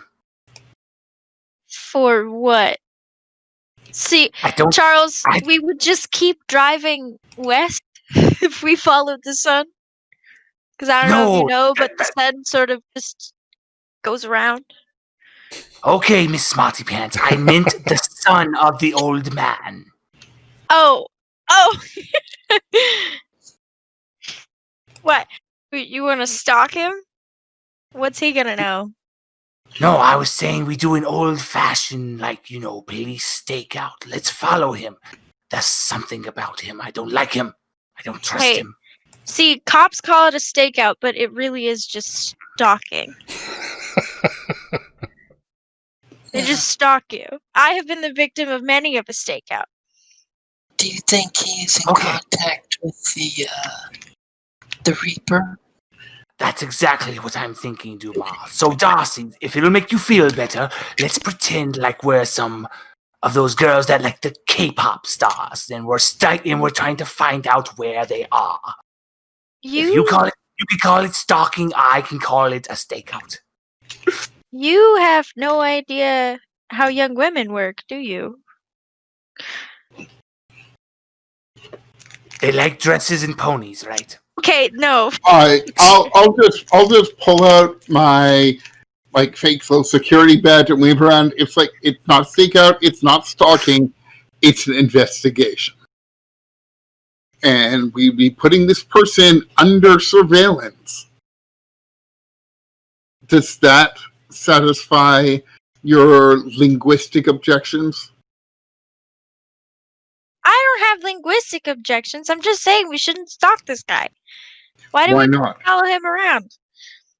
Why did we even bring up the subject of linguini? We are not talking about pasta. We are just talking about tailing the boy. Pasta sounds great right now. Yeah, all Darcy has had all day is a scoop of chocolate pudding. We do know that our quarry in this hospital, and they're unlikely to leave it. We need to either figure out how to catch them or trap them or confront them in some fashion so that I can ask them some questions. If they're meeting with this other man for some reason, then that could be a good way to ambush them. Hey Scott, Yes. could I have a hunch? Does Fair hunch, please. does that require bad things to be happening? Yeah, I'm asking if bad things are happening. If you're or asking not. if bad things are happening. Oh my. Alrighty then. I'm just kidding. Effectively, I'm letting you know that I would like to have a hunch Sure. whenever you deem it appropriate. Yeah. Let's see here. Yeah, I just want to look over it again one quick second. I put it in the chat there. Hunches are a weird one that I can't just be like, hey, Hey, I trigger this. Yeah. I have a hunch. So yeah, sure. Let's see if you have a hunch. Right Go ahead now? and roll plus sharp. You guys are all hell going yeah. about the debate on stalking or investigation or stakeout. It goes on for easily 20 minutes with no resolution in sight. Ooh, a 13. Alrighty. Oh, gosh. So You knew where you needed to go just in time to get there. So yeah, you have a hunch that something bad is going to happen at the nursing station in the Ward Okay. 3. Okay. So when Darcy has these hunches, I've been sort of imagining that she kind of just like goes into focus mode a little bit. And I think because she trusts her gut a lot, I think when she has that feeling, she might even just say out loud, like, I gotta get back in there. Like, in the middle of this discussion, everyone's, arguing about stakeouts and investigation, stalking, whether it's, like, ethically correct to do this. And Darcy just like, I gotta get back in there. Duma says, you think they're gonna kill again tonight? I think so. Or something bad's gonna happen. She's gonna turn to Dumas and be like, "Hey, do you think you can get us back in there?" Probably. Only 2 of you, though, if you want to go. Charles is going to wrap both Dumas and Darcy in his arms. Well, then let's make to it. Well, Charles, see, I was intending for it to be just me and Dumas. That's going to be a big no. Dumas, do it. I think I don't necessarily need this to be a production. No offense to Action Jackson, but he kind of fucked everything up earlier. Charles now has a fake mustache on. I'm not Action Jackson. Oh, great. Oh, wonderful. Of this. And Hawk is totally cool with you're gonna leave Hawk here in the RV by herself? Oh, I'm fine. Go on ahead. Oh, great. Thanks. Thanks, Hawk. I left cupcakes in the fridge. Oh my. I love the implication that we survive on sweets. All right, Okay. Dumas. Like all of us are just gonna get diabetes one day. One day. All right, so let's see. So, All right, so Dumas. time for some angel wings, apparently. Let's see how we do. So, who am I just taking Darcy? Apparently. Looks like Darcy and Charles. Charles is insistent that no Charles be left behind. That's generally He his wants to be- constant insistence. He wants to be in the room where it happens. Oh, Okay. Hamilton reference. I got that. And Hey! that's a success. Wow, It's it the had to first happen time once. First And time it's- I actually got that one. Yep, as they say, even a blind squirrel finds a nut every now and then. Usually Dumas setting us like in the middle of cafes, Yeah, welcome to Elkhorn. hither and yon. Yeah, So- so just and- basically big shadowy black wings just stretch out and come in, and then everything's just super cold for an instant, and then you're in the nursing ward. As soon as they disappear, Hawk is just going to go right back into the hospital on foot. Nice. Hawk has the tools. And they just walk out of like an open supply closet or something. Gotcha. All right. Neat. Sneaky. All right, let's handle this Um, first. This scene first, and then we'll go to see how Hawk's doing. So yeah, what do? You're by the nursing station as you walk out of the closet. I mean, Darcy's a woman on a mission, right? Like, she's at the nursing station. I imagine maybe just like standing nearby, leaned up against the wall, sort of just waiting for something to happen. Mm-hmm. So yeah, you're kind of just doing your thing, mulling around, trying to kind of focusing here, focusing there, focusing there. What the heck is going on? Waiting for it, and then coming out of like a stairwell, you see the one that Dumas identified as like the Reaper, and she kind of is walking, or they're kind of walking towards you, and you see Nurse Corbin, who's on her second double, kind of comes out from the nurse's station, walks towards them, and she's like, you can't be here. This isn't visiting hours. And she kind of walks over to her to try to halt her. Hey, Nurse Corbin? Yeah, Can so she- Charles read a bad situation? Oh, interesting. That makes sense. Let's see.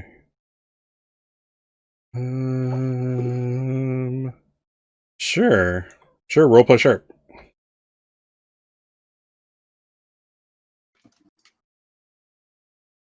There we go. Oh, okay. Let's terribly see well. what happens. Let's see what happens. Yep. So Charles thinks everything is fine. yeah. So Charles, your instincts tell you the only way to keep this victim safe is to tackle the Reaper. There's no other way. Oh, great. What do y'all do? Charles screams to Duma and Darcy, "I'm going to tackle him." Oh, jeez. goes- No, Charles, he's just- don't. He's just going for it. All right. So Darcy, you've already done your hunch to a point where you're here. You have the ability to stop it. I'm thinking that includes that this meets the requisite that like in your basically though Charles may not realize that or maybe because of Charles the nurse is safe. So you know this, Charles doesn't know this. Or maybe Charles is the cause of the safe. But Charles, why don't you go ahead and protect someone? Oh, thank goodness. This is tough. Don't you also have a... Oh, no. No, that's a move that Hawk has. No, Charles Big can. success. Charles has the move to like automatically protect somebody, but I don't know if it applies to just regular people. Well, let's take a That's look. for my teammates, yes. For never enough. Yeah. Or... Gotcha. I never again. In combat, you can in choose. combat. So it Yeah. can protect anybody, but it has to be in combat. Okay. And I don't think we are actively fighting yet. You're not trying to be. But yeah, here you are. Hey, I rolled a 9. Yeah, you roll a 9. So let's see. So 7 plus. Okay. So on 7 plus, you protect them okay, but you'll suffer some or all of the harm they were going to get. So Okay. Owie. so yes. Owie.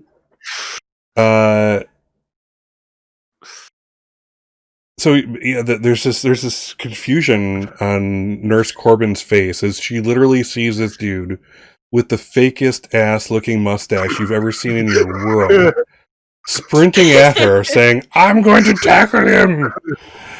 And like she's like, the biggest what the fuck look on her face you've ever seen also. And yeah, suddenly Charles is basically does tackle the individual, and it reaches out. They reach out and touch you. Take 3 harm, Charles. It's armor piercing. Holy shit, Scott! So actually, yeah. So in addition to that, as you get hit with this, part of the harm move I'm going to use is that you kind of black out for about 5 seconds. You're like the last thing you see as they touch you is like looking into their eyes, and it's not right. And, I believe but- I made the worst mistake ever. yes. Yeah, so Charles is out. As like the nurse kind of rights herself, and she's looking between Charles, and she's running away, and the Reaper gets off the floor quite simply. It's almost like one of those Dracula moves where the feet are here and just it's one of those. And I'm going to have all of you, and by all of you I mean Dumas and Darcy, roll plus weird. All right. That's gonna go. Ironically, Charles has saved himself from this roll, but there we are. Oh, no! Damn! I knew it was gonna go bad. Uh-huh. I have a -1. I don't do magic for 13. this reason. All right. So first, let me tell you what happens to Darcy. Oh yeah. So First of all, our Darcy, take 1 armor-piercing harm. Ouch. And mark that you have -1 ongoing. No. So in this moment, as you kind of are looking down the hallway, like in just flabbergasted at what Charles has just done, you see this Reaper's true form. And the form of an angel of any level is not meant to be seen by human eyes. It literally, the two don't mix or compute. And this is specifically a Reaper. So Darcy, you see, boom, you just been shot in the face. You can actually feel your face peeling away as you fall back and the life leaves you. Stab! You can feel it in the side, this horn from this beast. The scream as you're falling backwards off a building, many stories that you lose count as you're going down. You're on fire. You're driving the RV and you suddenly hit a deer and part of it flies through and impales you. And another 100 deaths that could possibly happen to you. And it's not a good thing. Hence this harm and the ongoing. So I'll tell you though that the -1 ongoing will be until you heal this in some fashion. I'll let you know that much. So it's trauma time for Darcy. It's trauma time for Darcy. So Dumas, you're a. Oh, go ahead, Dumas. I think that's technically. I did use magic as one of my advanced skills now, so it's kind of advanced. Well, this isn't actually a move roll. This is a custom move roll I'm having you do that uses weird. Yeah, but I'll take that into account. So, you yourself see, like, even an angel can be destroyed. It's happened. It doesn't happen often, but you see several of your deaths. You see more you see like visions of yourself just locked in a box and eventually just fading away and dissipating. But this is nothing you haven't been traumatized with when you were in your prison for eons. So it's like you kind of shrug it off, but you immediately know what the hell just happened to Darcy. Darcy is probably on the ground and like screaming, like she won't be able to talk for 2 days, type of screaming unendingly, type of thing. What do you do? Actually, you know what? It's a good part to cut this scene and go to Hawk. We seem like quite the pair of crazies. Hawk, what are you doing? I am basically, Darcy indicated where they were going, the nurse's station, obviously at this warden ad, so I am basically just going to make a beeline for there. Running when nobody is watching me run, otherwise just kind of quickly walking. Okay. So ignore everyone, but just basically trying to get there as fast as I can. Okay. So go ahead and you will act under pressure, please. Oh, of course I will.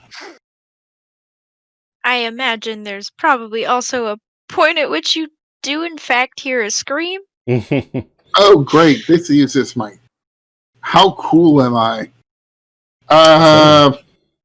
Vaguely cool. Vaguely cool. All right. There's an essence of someone else who's cool around you.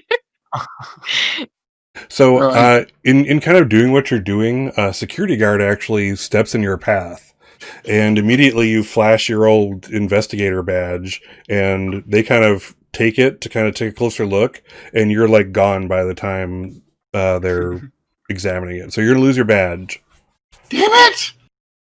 You can potentially come back and get it, but for now it's gone. If you want to make it to your destination. Yeah, no. Just like, damn it, how many fake IDs do I have to make?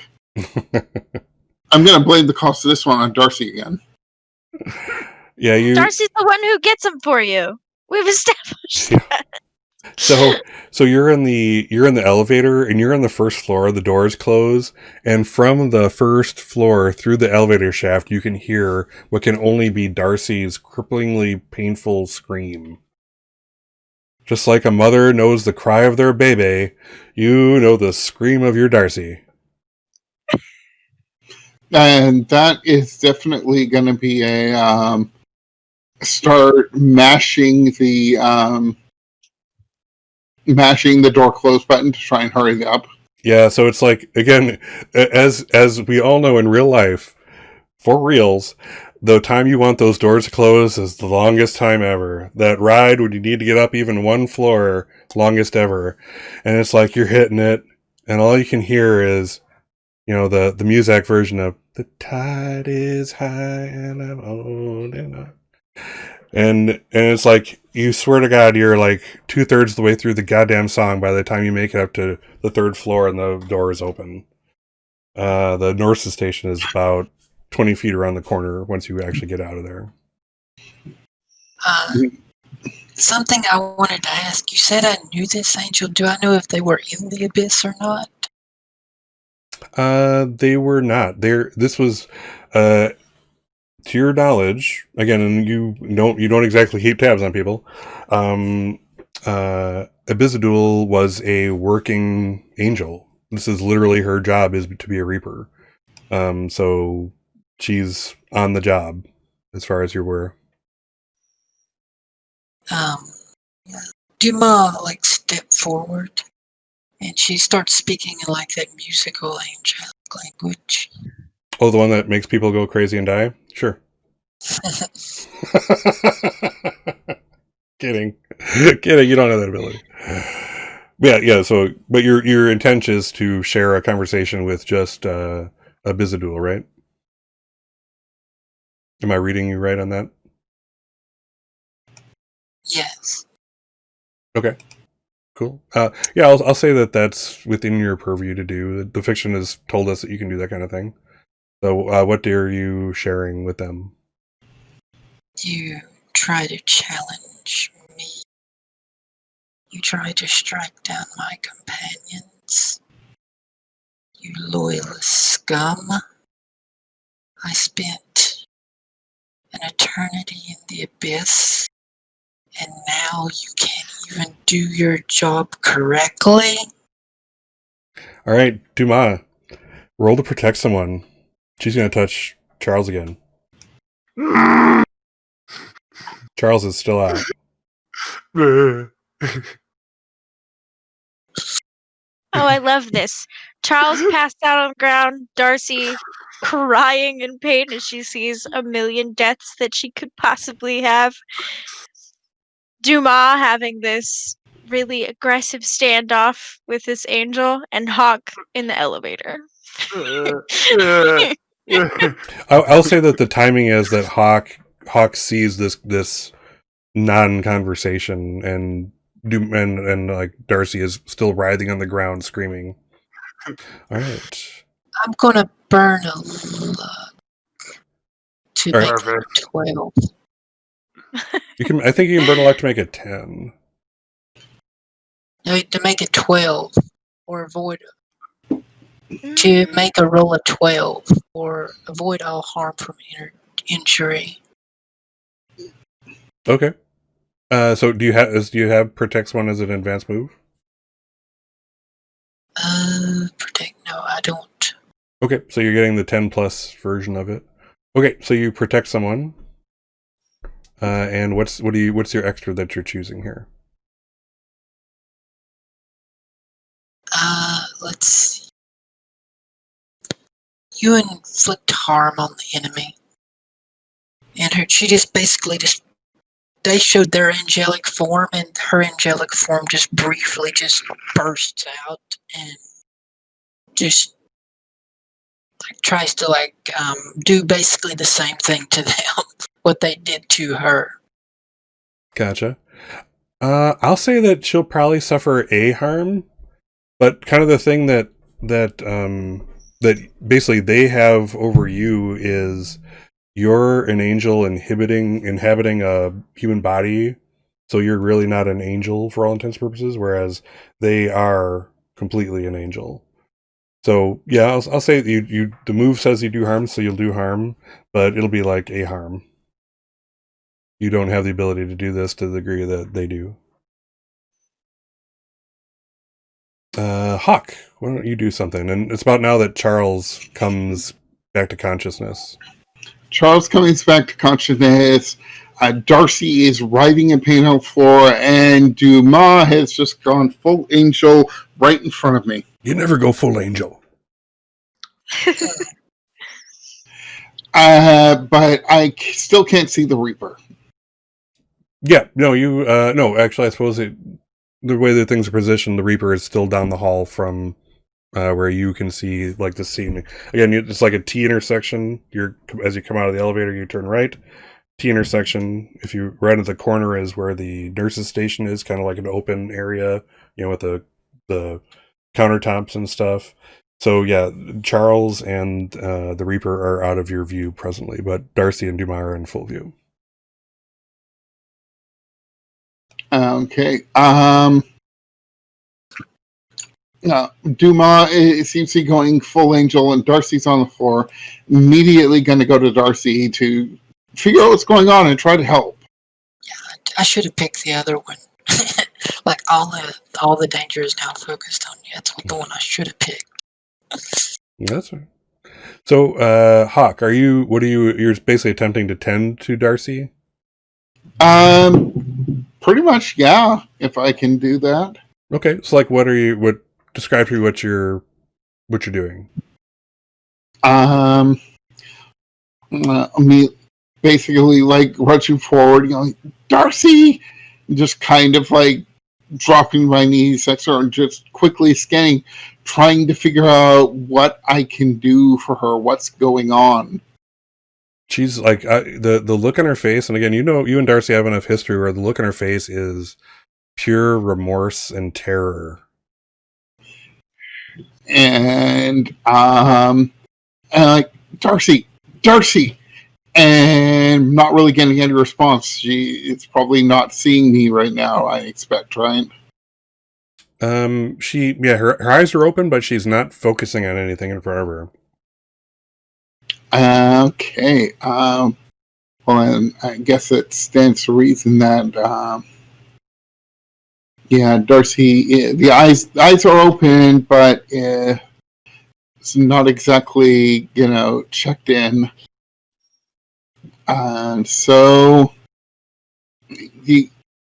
for that, it starts, something's going on, and I'm just gonna try and kind of like cradle head, hold her close, and just like, come on, Darcy, come on, snap out of it, come on. And nothing seems to work, so I am going to try. I'm just going to try and snap her out of it with something that must be safe and familiar and a positive memory. And it's what we decided was essentially our song back in high school after Darcy boosted a particularly impressive car. What's that song? And I just start singing here, Little Red Corvette. Okay, if you do one more bar, I'm going to call it first aid, and she'll have that healed. You want me to do one more bar? One more line. Jason's like, I have to Google this. Jason's like, I don't know. I don't actually know this song. Yeah, I don't actually. It's like Little Red Corvette, baby, you're much too fast. Oh, Little Red Corvette. Yeah, so Darcy starts. Her lips kind of start moving with the words, but now she's not screaming, but like now she's mouthing the words and eventually starts singing. And that we'll remove that one harm, Darcy, and you're now cradled in the arms of Hawk singing Little Red Corvette. Charles, we haven't heard from you. What are you doing? All right, Charles. Like hearing Darcy's screams woke him up. He looks, he sees Hawk cradling Darcy, and he's just, all right, she's all right. Looks over at Duma. I want nothing to do with that. The Reaper is standing not too far away from you, Charles, and they're now looking at you. Ugh. And I'm sorry. Yeah. So they instead of actually doing the angel telepathy, she actually looks towards Dumas and says, "I need the soul," and reaches out towards Charles. Charles, what are you doing? Okay. Hold on, I'm trying to think. What's the layout of this place? Don't All make right, me what is draw a Charles- map. Please don't make me do that. I'm not going to make you do that. Okay. Wait, I'm by the nurse. Am I by the nurse's desk? Yes. You're close enough to like there's like the corner of that T intersection where you're down the hall from is like countertops and whatnot, so they can write and do whatever they need to do over that. And then the break in it is like roughly where you're at, like where you could walk into that inner area there, inside the nurse's station, if you will. What does Charles do? Charles dives into the nurse's station, and he's gonna start like piling things down. If you've seen Django Unchained, think about the shootout scene when Django is dropping everything down. Charles has done that, and he's underneath it. He's got the elephant gun pointing at it. Not so fast. Not so fast. First act under pressure. Pressure. Charles I didn't think we brought weapons with us. He put it in the back of his pants, so it's hilarious. He put it in the back of his pants. So he hilariously had the barrel just like this. Well, I suppose you did. Right. It's not like you walked in. You literally were angeled in, so you wouldn't have to fake the walk That's so fair. much. I'll give you this one. 6. All right. Oh no. So I will. Let's see here.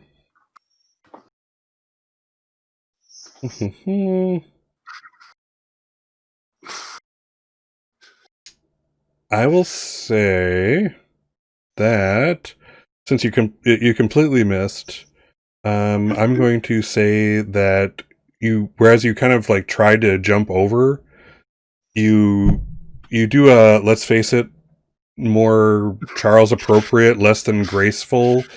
Like in your mind's eye, there was a scene. Yeah, I jump over and I just, doing a forward roll, and then everything comes down, and suddenly the big gun comes out. That's in your head. In reality, what happens is you kind of like jump across and just totally misgauge everything and end up on your stomach as you slide across the countertop and end up yet again on the ground inside. And you're just at this point, you're trying to recover yourself, and the Reaper is approaching. You are there is now nothing between you. Dumas, do you do anything? Well, I think that I'm going to kick some ass. Yeah, I think you're going to kick some ass. All right, please do. Well, she'll say again, Abyssal, your kind have failed to maintain the world. The corrupted are everywhere. Have killed me. You failed. And she's just going to step in and just like haymaker him just as hard as she can. Cool.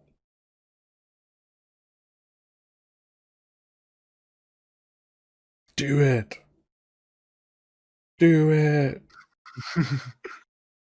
Come on. There you go. Heck yeah. All right. All right. So yeah, you inflict harm on each I'll other. just go ahead and spin one more look because I want to do interesting things. Okay. Just You're make- going to spend another that- luck? Okay. I think Hawk can help you. I want to make that a 12 because I do have the advanced kick some ass. Okay. Go ahead. Ooh. Yes. However, yes, let's do that. I just one thing I do want to establish as let's see here. Actually, let's hear about what your move your 12 plus chooses first. Let's go for that.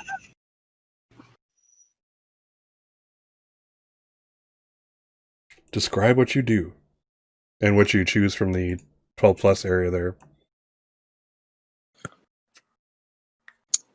Let's see. I'll just pick you suffer no harm at all. Okay. Or no, wait. That's always a good choice. Yeah, I'll just pick you suffer no harm at all. Or yeah. Okay. All right. So yeah. So you what does your fist inflict again? 3. Okay. All right. So yeah, we see the signature Dumas move, the punch, like the shockwave that comes off. Unlike the other times, for anybody who can actually see it from their angle, maybe only Darcy at this point. Like another time you've seen this happen, you literally see like it's so freaking fast and hard and shocking that like the flesh it hits just deforms under it. And this is just like nothing. It's like punching Mr. Smith in the Matrix. You hit it, the head moves. There's nothing. But Dumas, you heard it. It reaches out to touch you, and the thing is, it's a Reaper. You don't have a soul, so it would do nothing anyway. So it reaches out. They reach out to you and touch you out of reflex, but they know that nothing is going to happen. And Abizadul says out loud to Dumas again, and again. So the nurse by this time, by the way, Nurse Corbin has run the hell out of there and is getting security. But Abizadul out loud again speaks to you. Says, "I need to take a soul. It can't be Sing's." You're the ones that broke humanity and brought death into the world. Deal with it. Interesting. Let's see. We haven't heard from Hawk in a little bit. What's Hawk doing now that Darcy seems more coherent? I mean, essentially, like, yeah, once Darcy seems more coherent, I can start looking around and actually figure out what's going on. That's certainly a thing. Yeah, Charles has done a leap of faith that ended horribly. Is now inside the nurse's station. And it seems that Dumas and the Reaper are tete-a-tetting it, fisticuffs as you were. And yeah, Darcy is just kind of recovering right now. What does Hawk do? Probably saying something under her breath like, "I could die. I'm gonna die."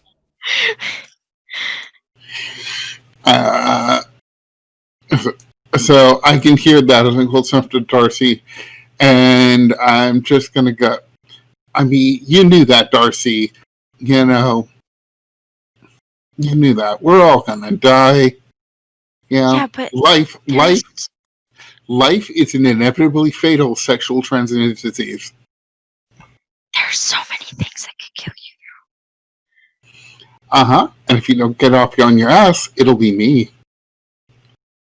So I'll stand up and turn around, and I can see Dumas and the Reaper going at it. Which point, I'll just go, and if I've got a clear shot, I'm just gonna pull up my handgun and try and shoot the Reaper. Okay, you do in the face because as you do. As you do. All right, go kick some ass. Not that great at kicking ass, but yeah, do what you can. You seem to do it a lot. You see. All right. So, yeah. So you get a 9. So yeah, you'll inflict damage as normal. What does your pistol do for harm? 2. Okay. You see it kind of go through, and it shatters like a chart that's behind them. But you can see that something is happening. There's a corporeal form that's not doing so well at this very moment. Like, hey, creeper, why not pick on somebody from back home? So Isn't that what they're doing? so you Hawk, you think that the Reaper is now looking at you, but it becomes obvious that it's not. You kind of like look past yourself, and they're standing there, and is the old man from the room from before. And he's like, "What are you doing? What are you doing?"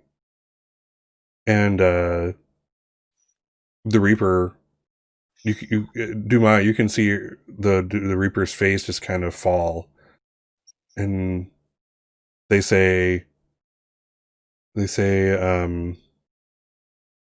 Aditya, you're a bright soul, and I just couldn't do it. I just couldn't do it. I have to take others to replace you. He's like, I thought I dreamed you. I don't want this. I don't want this. And he starts walking towards the Reaper. I can't say quite walking. He's like, he has his like fluid bag hooked up to himself constantly, so he's kind of wheeling that with him. But he's moving towards down the hall. So he's gonna walk past Darcy and Hawk momentarily. Anyone else doing anything?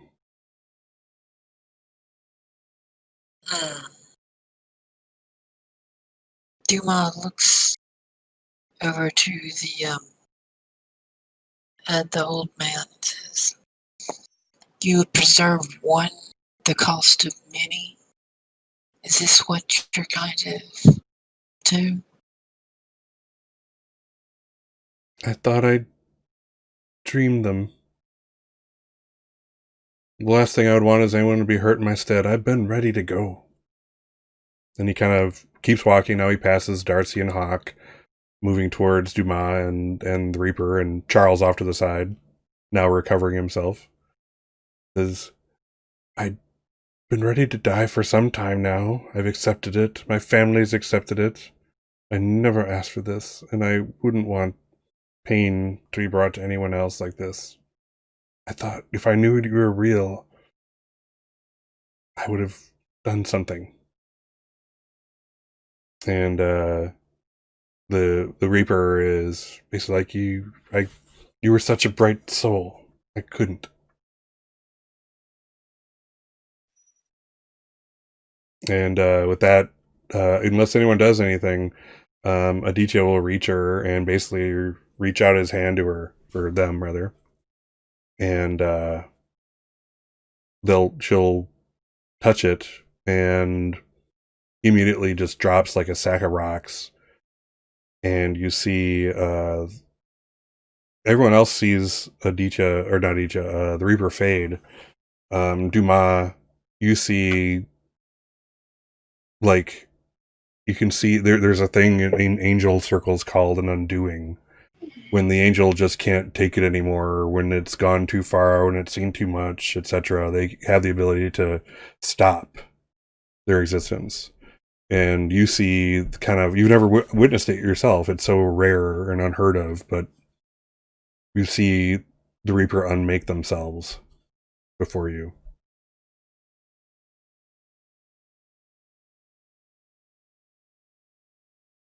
You ever see God, tell them that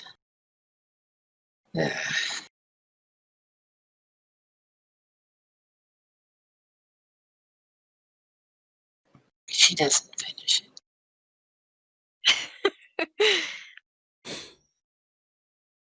So, yeah, do we want to do any more scenes here, or should we go to the standard back in the RV on the road montage? Or scene, rather, it's not a montage. Darcy's gonna have somebody else drive. Charles just wanted to put the old man back in his bed before they go back to the RV. Cool. Yeah, the sun kind of gets back as you do. You know, by the time you're basically going in the room with him, and the son kind of walks in afterwards and see that you're not doing anything untoward. You're actually, you know, respecting his father. So he just kind of puts a hand on your shoulder and walks past you and sits next to his father's remains and lets you leave without interruption. Anyone else? I'm definitely going to spend some more time with Georgia before I leave. Sure.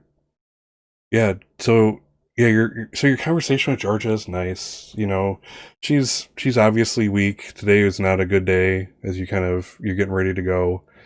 But she's not in the chair at the moment. She's in her bed.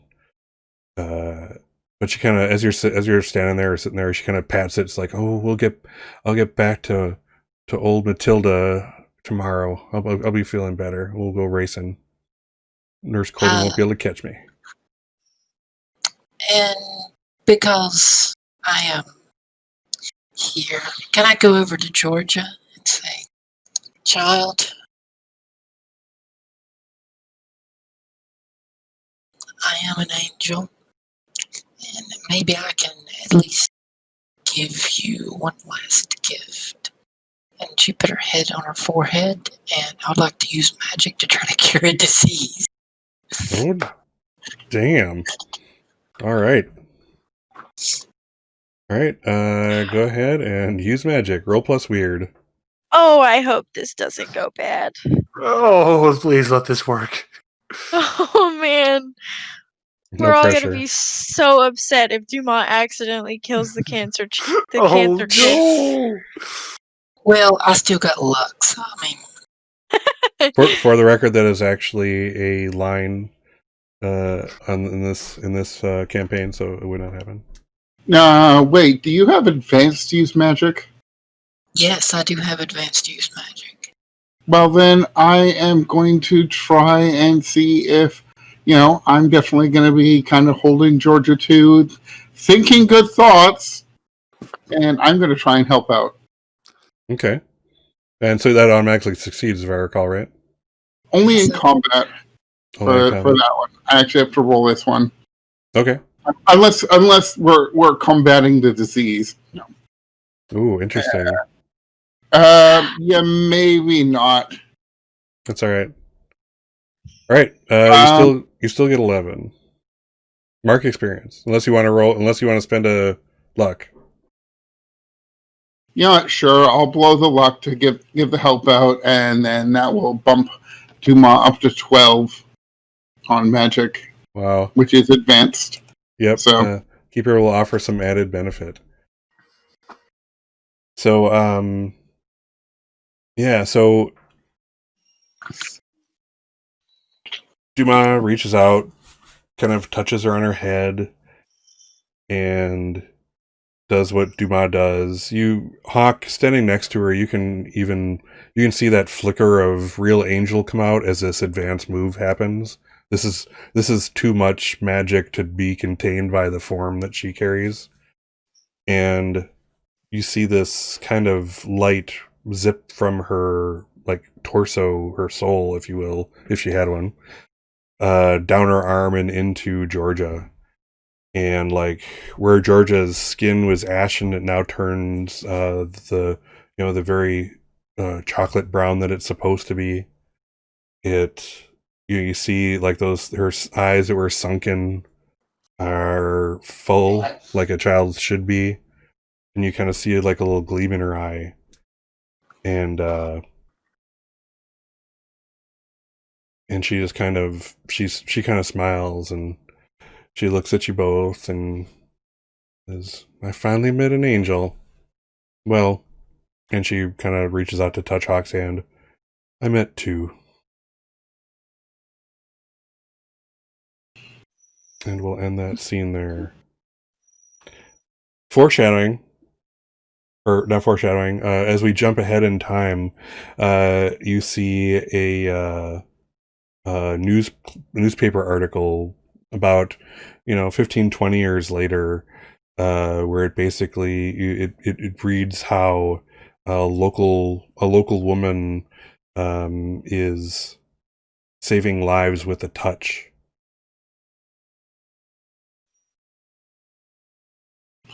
And there are skeptics all around, but those who have been healed by her swear they swear that Georgia Green is true to what she's putting down. Holy shit.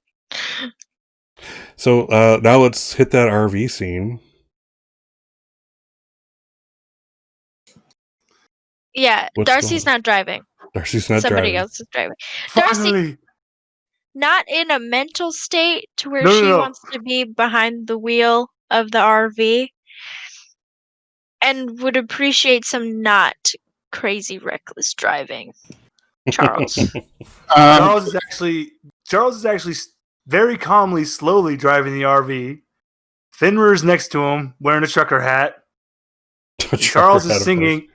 And Charles is singing. He's singing "Take Me Home, Country Roads." My, what's Almost. All right, I'll sing a little bit of it. Almost heaven, West Virginia, Blue Ridge Mountains, Shenandoah River.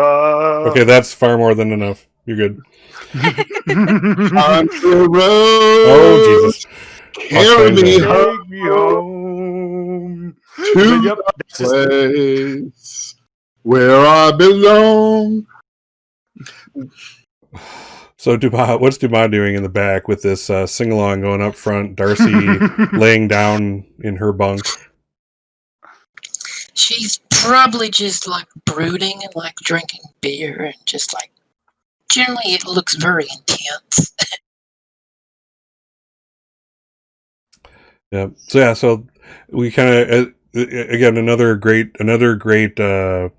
episode ending. If you're watching this on TV, it'd be like "To a Place I Belong," and we pull back, and it's like the only thing lighting the world is the half moon as the RV speeds down the freeway going to who knows where. And we can still hear the song as the camera pans back until the RV is just a speck and then fade to black. Good session. So let's do end of session experience real quick, and then we can chat a little. Let's do it real quick. So did we conclude the current mystery? I believe we did. Yes, Yeah. we did. We did. Did we save someone from certain death or worse? Oh yeah. Oh yeah. Did we learn Several- something new and important about the world? Bunch of stuff about angels. Oh, yes. Oh. Did we learn something new and important about one of the hunters? That's a good one. Did you guys actually learn something about Dumas or anyone else?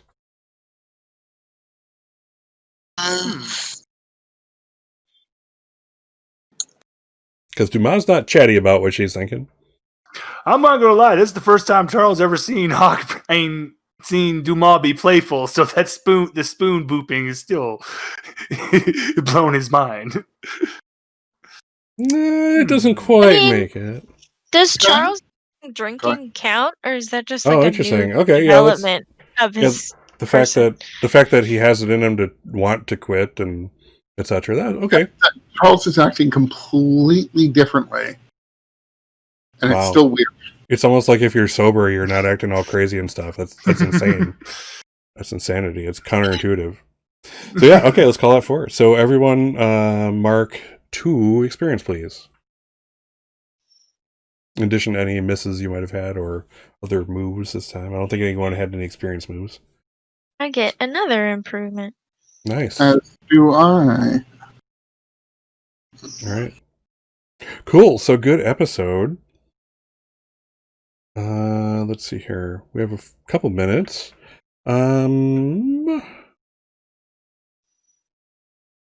So like what? So one of the things I was hoping to bring to this would be a little more like a slightly more emotional episodes, maybe less combat, and and for the most part, it turned out like that.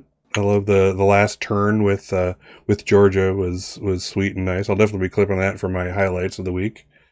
But yeah, so like, what did you think of this one where it wasn't just kill the monster? Dumas was definitely on the kill the monster type. Yeah. Okay, I'm not talking to Dumas then. But yes, I made the perfect arch foe for Dumas. Oh yeah, because Charles was like, "What do I do? I literally can't do anything against this thing." Oh no. I really appreciate situations. I mean, some of my favorite sessions as a GM have been sessions where players have figured out another way to solve the mystery than just kill the monster. Because, I mean, defeat doesn't always mean kill, right? So, like, it was really fun and interesting, and I also appreciated you giving us the Reaper specifically because I feel like we got to do a lot more with Dumas. True. Cool. All right. Yeah, this was a Dumas episode, and I loved it. Excellent. This is also an episode where Hawk did not try to take the lead on literally everything. And did it work out? Would it have worked out better if Hawk did? That's the question I'm asking. The world will never know. The world may never know. Odds are decent. If I was a betting man, I would probably say probably Hawk could have managed it better, but this is interesting also. Interesting that Hawk did step aside. That's an interesting.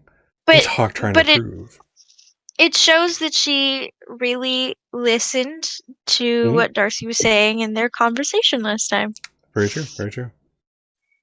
Very cool. All right, so let's keep us on schedule. So yeah, excellent episode. I hope everybody had a good time. I know I did. I'm always intrigued and surprised by my players, and that's because they're awesome. That's what good players will do. They'll do both those things for you. So I would just like to say goodbye to my excellent players this episode. Let's start over here with Cassie. Okay, goodbye, people, and remember that death is. It should not happen. Death is what? You cut out in the last sentence. Last syllable. Death is bad. Death is bad. Noted. I will write that down. I'm writing that down. Right. We should all just live forever. If only. Right. So next, of course, we have Emily. Bye. And Jason. I suppose it's time to go. Down the country road to take you home. And last but not least, we have Brian. I'll pop up Brian's banner here. Brian, where can we find you? Thank you so much, everyone. And of course, you can find me on YouTube at Horror and Dubs. And then, of course, on Twitter, Mr. Nerdy B. And well, Mr. Nerdy Brian. Thank you so much, everyone. And we'll see you next week. Excellent. So cool. And I of course, am Scott's Case Files. If you're watching this on Twitch, all my social media stuff is below. If you hit the About tab, my Twitter, YouTube, Discord, and if you're watching this on YouTube, you'll find those same things in the description. But awesome episode, awesome players. Again, I love to spend a little time gushing over my players because they're awesome, and I hope that anyone watching this series sees how amazingly players and characters are meshing together here. You don't see this chemistry with every group. In fact, it's a rarity. I'm gonna say that for sure. So it's really cool when you see this kind of coming together of characters and players and how they really one's strength supports another's weakness and vice versa, and we see so many growth opportunities here that they're grabbing onto, and it's very cool to see. So I hope that you recognize how awesome they are as I do. So, and that is why they are the stars of the show. So with that, I bid everyone a fond farewell, and this weekend I will be doing my 24-hour stream to include some role-playing games, but mostly video games for 24 hours straight on the 7th of November in support of Extra Life, raising money for the kids. And I'll put more of that on Discord and Twitters and elsewhere. So anyway, hope everybody's having a great night. Have a great week. Be good to each other and go forth and do no harm. And we will see you all soon. So thank you so much for coming. Bye for now.